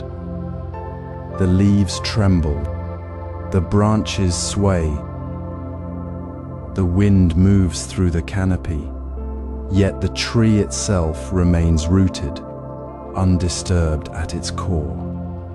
It does not strain to be still. It simply is still because that is its nature. It does not chase the rain or hold on to the leaves. It rests in its own deep presence. This is not a special effort. It is the natural state of being. So it is with you. The surface may be active, but the deep calm remains, untouched by the passing clouds of thought or circumstance. Therefore, when you feel the need to be still, gently release the effort. Stop trying to be still. Stop pushing away the noise. Instead, softly turn your attention inward, not to create quiet, but to remember the quiet that is already there. Feel the ground beneath your feet, the rhythm of your breath, the space between thoughts. Rest there. This is not about emptying the mind, it is about recognizing the vast, open space within which thoughts arise and pass, like clouds moving across the sky. You are not the cloud, you are the sky. This deep recognition is the practice, not the striving. Reflect now on this. When you rest in that inherent stillness, without the need to be something else, how does your entire experience of life shift? Do you notice less tension in your shoulders? Do the words of others land with less sting? Does the world seem less like a place demanding your constant reaction, and more like a flowing river you can simply observe? Does the simple act of breathing feel like a quiet gift, rather than a task? When stillness is your home, the need to control or fix everything softens. Relationships become less about managing outcomes and more about meeting each other, fully present in this moment, without the heavy weight of fear or expectation. You see the other person not as a problem to solve, but as a fellow traveler sharing this unfolding moment.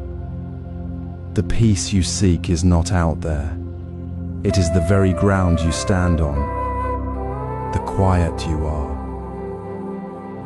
This deep, effortless resting in your unchanging nature is the source of all peaceful living.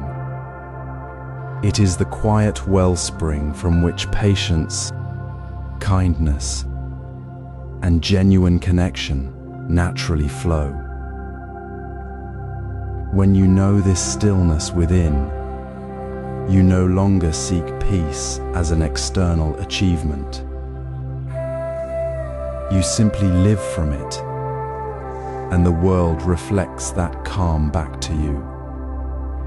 This is the profound simplicity of realizing peace as your inherent nature.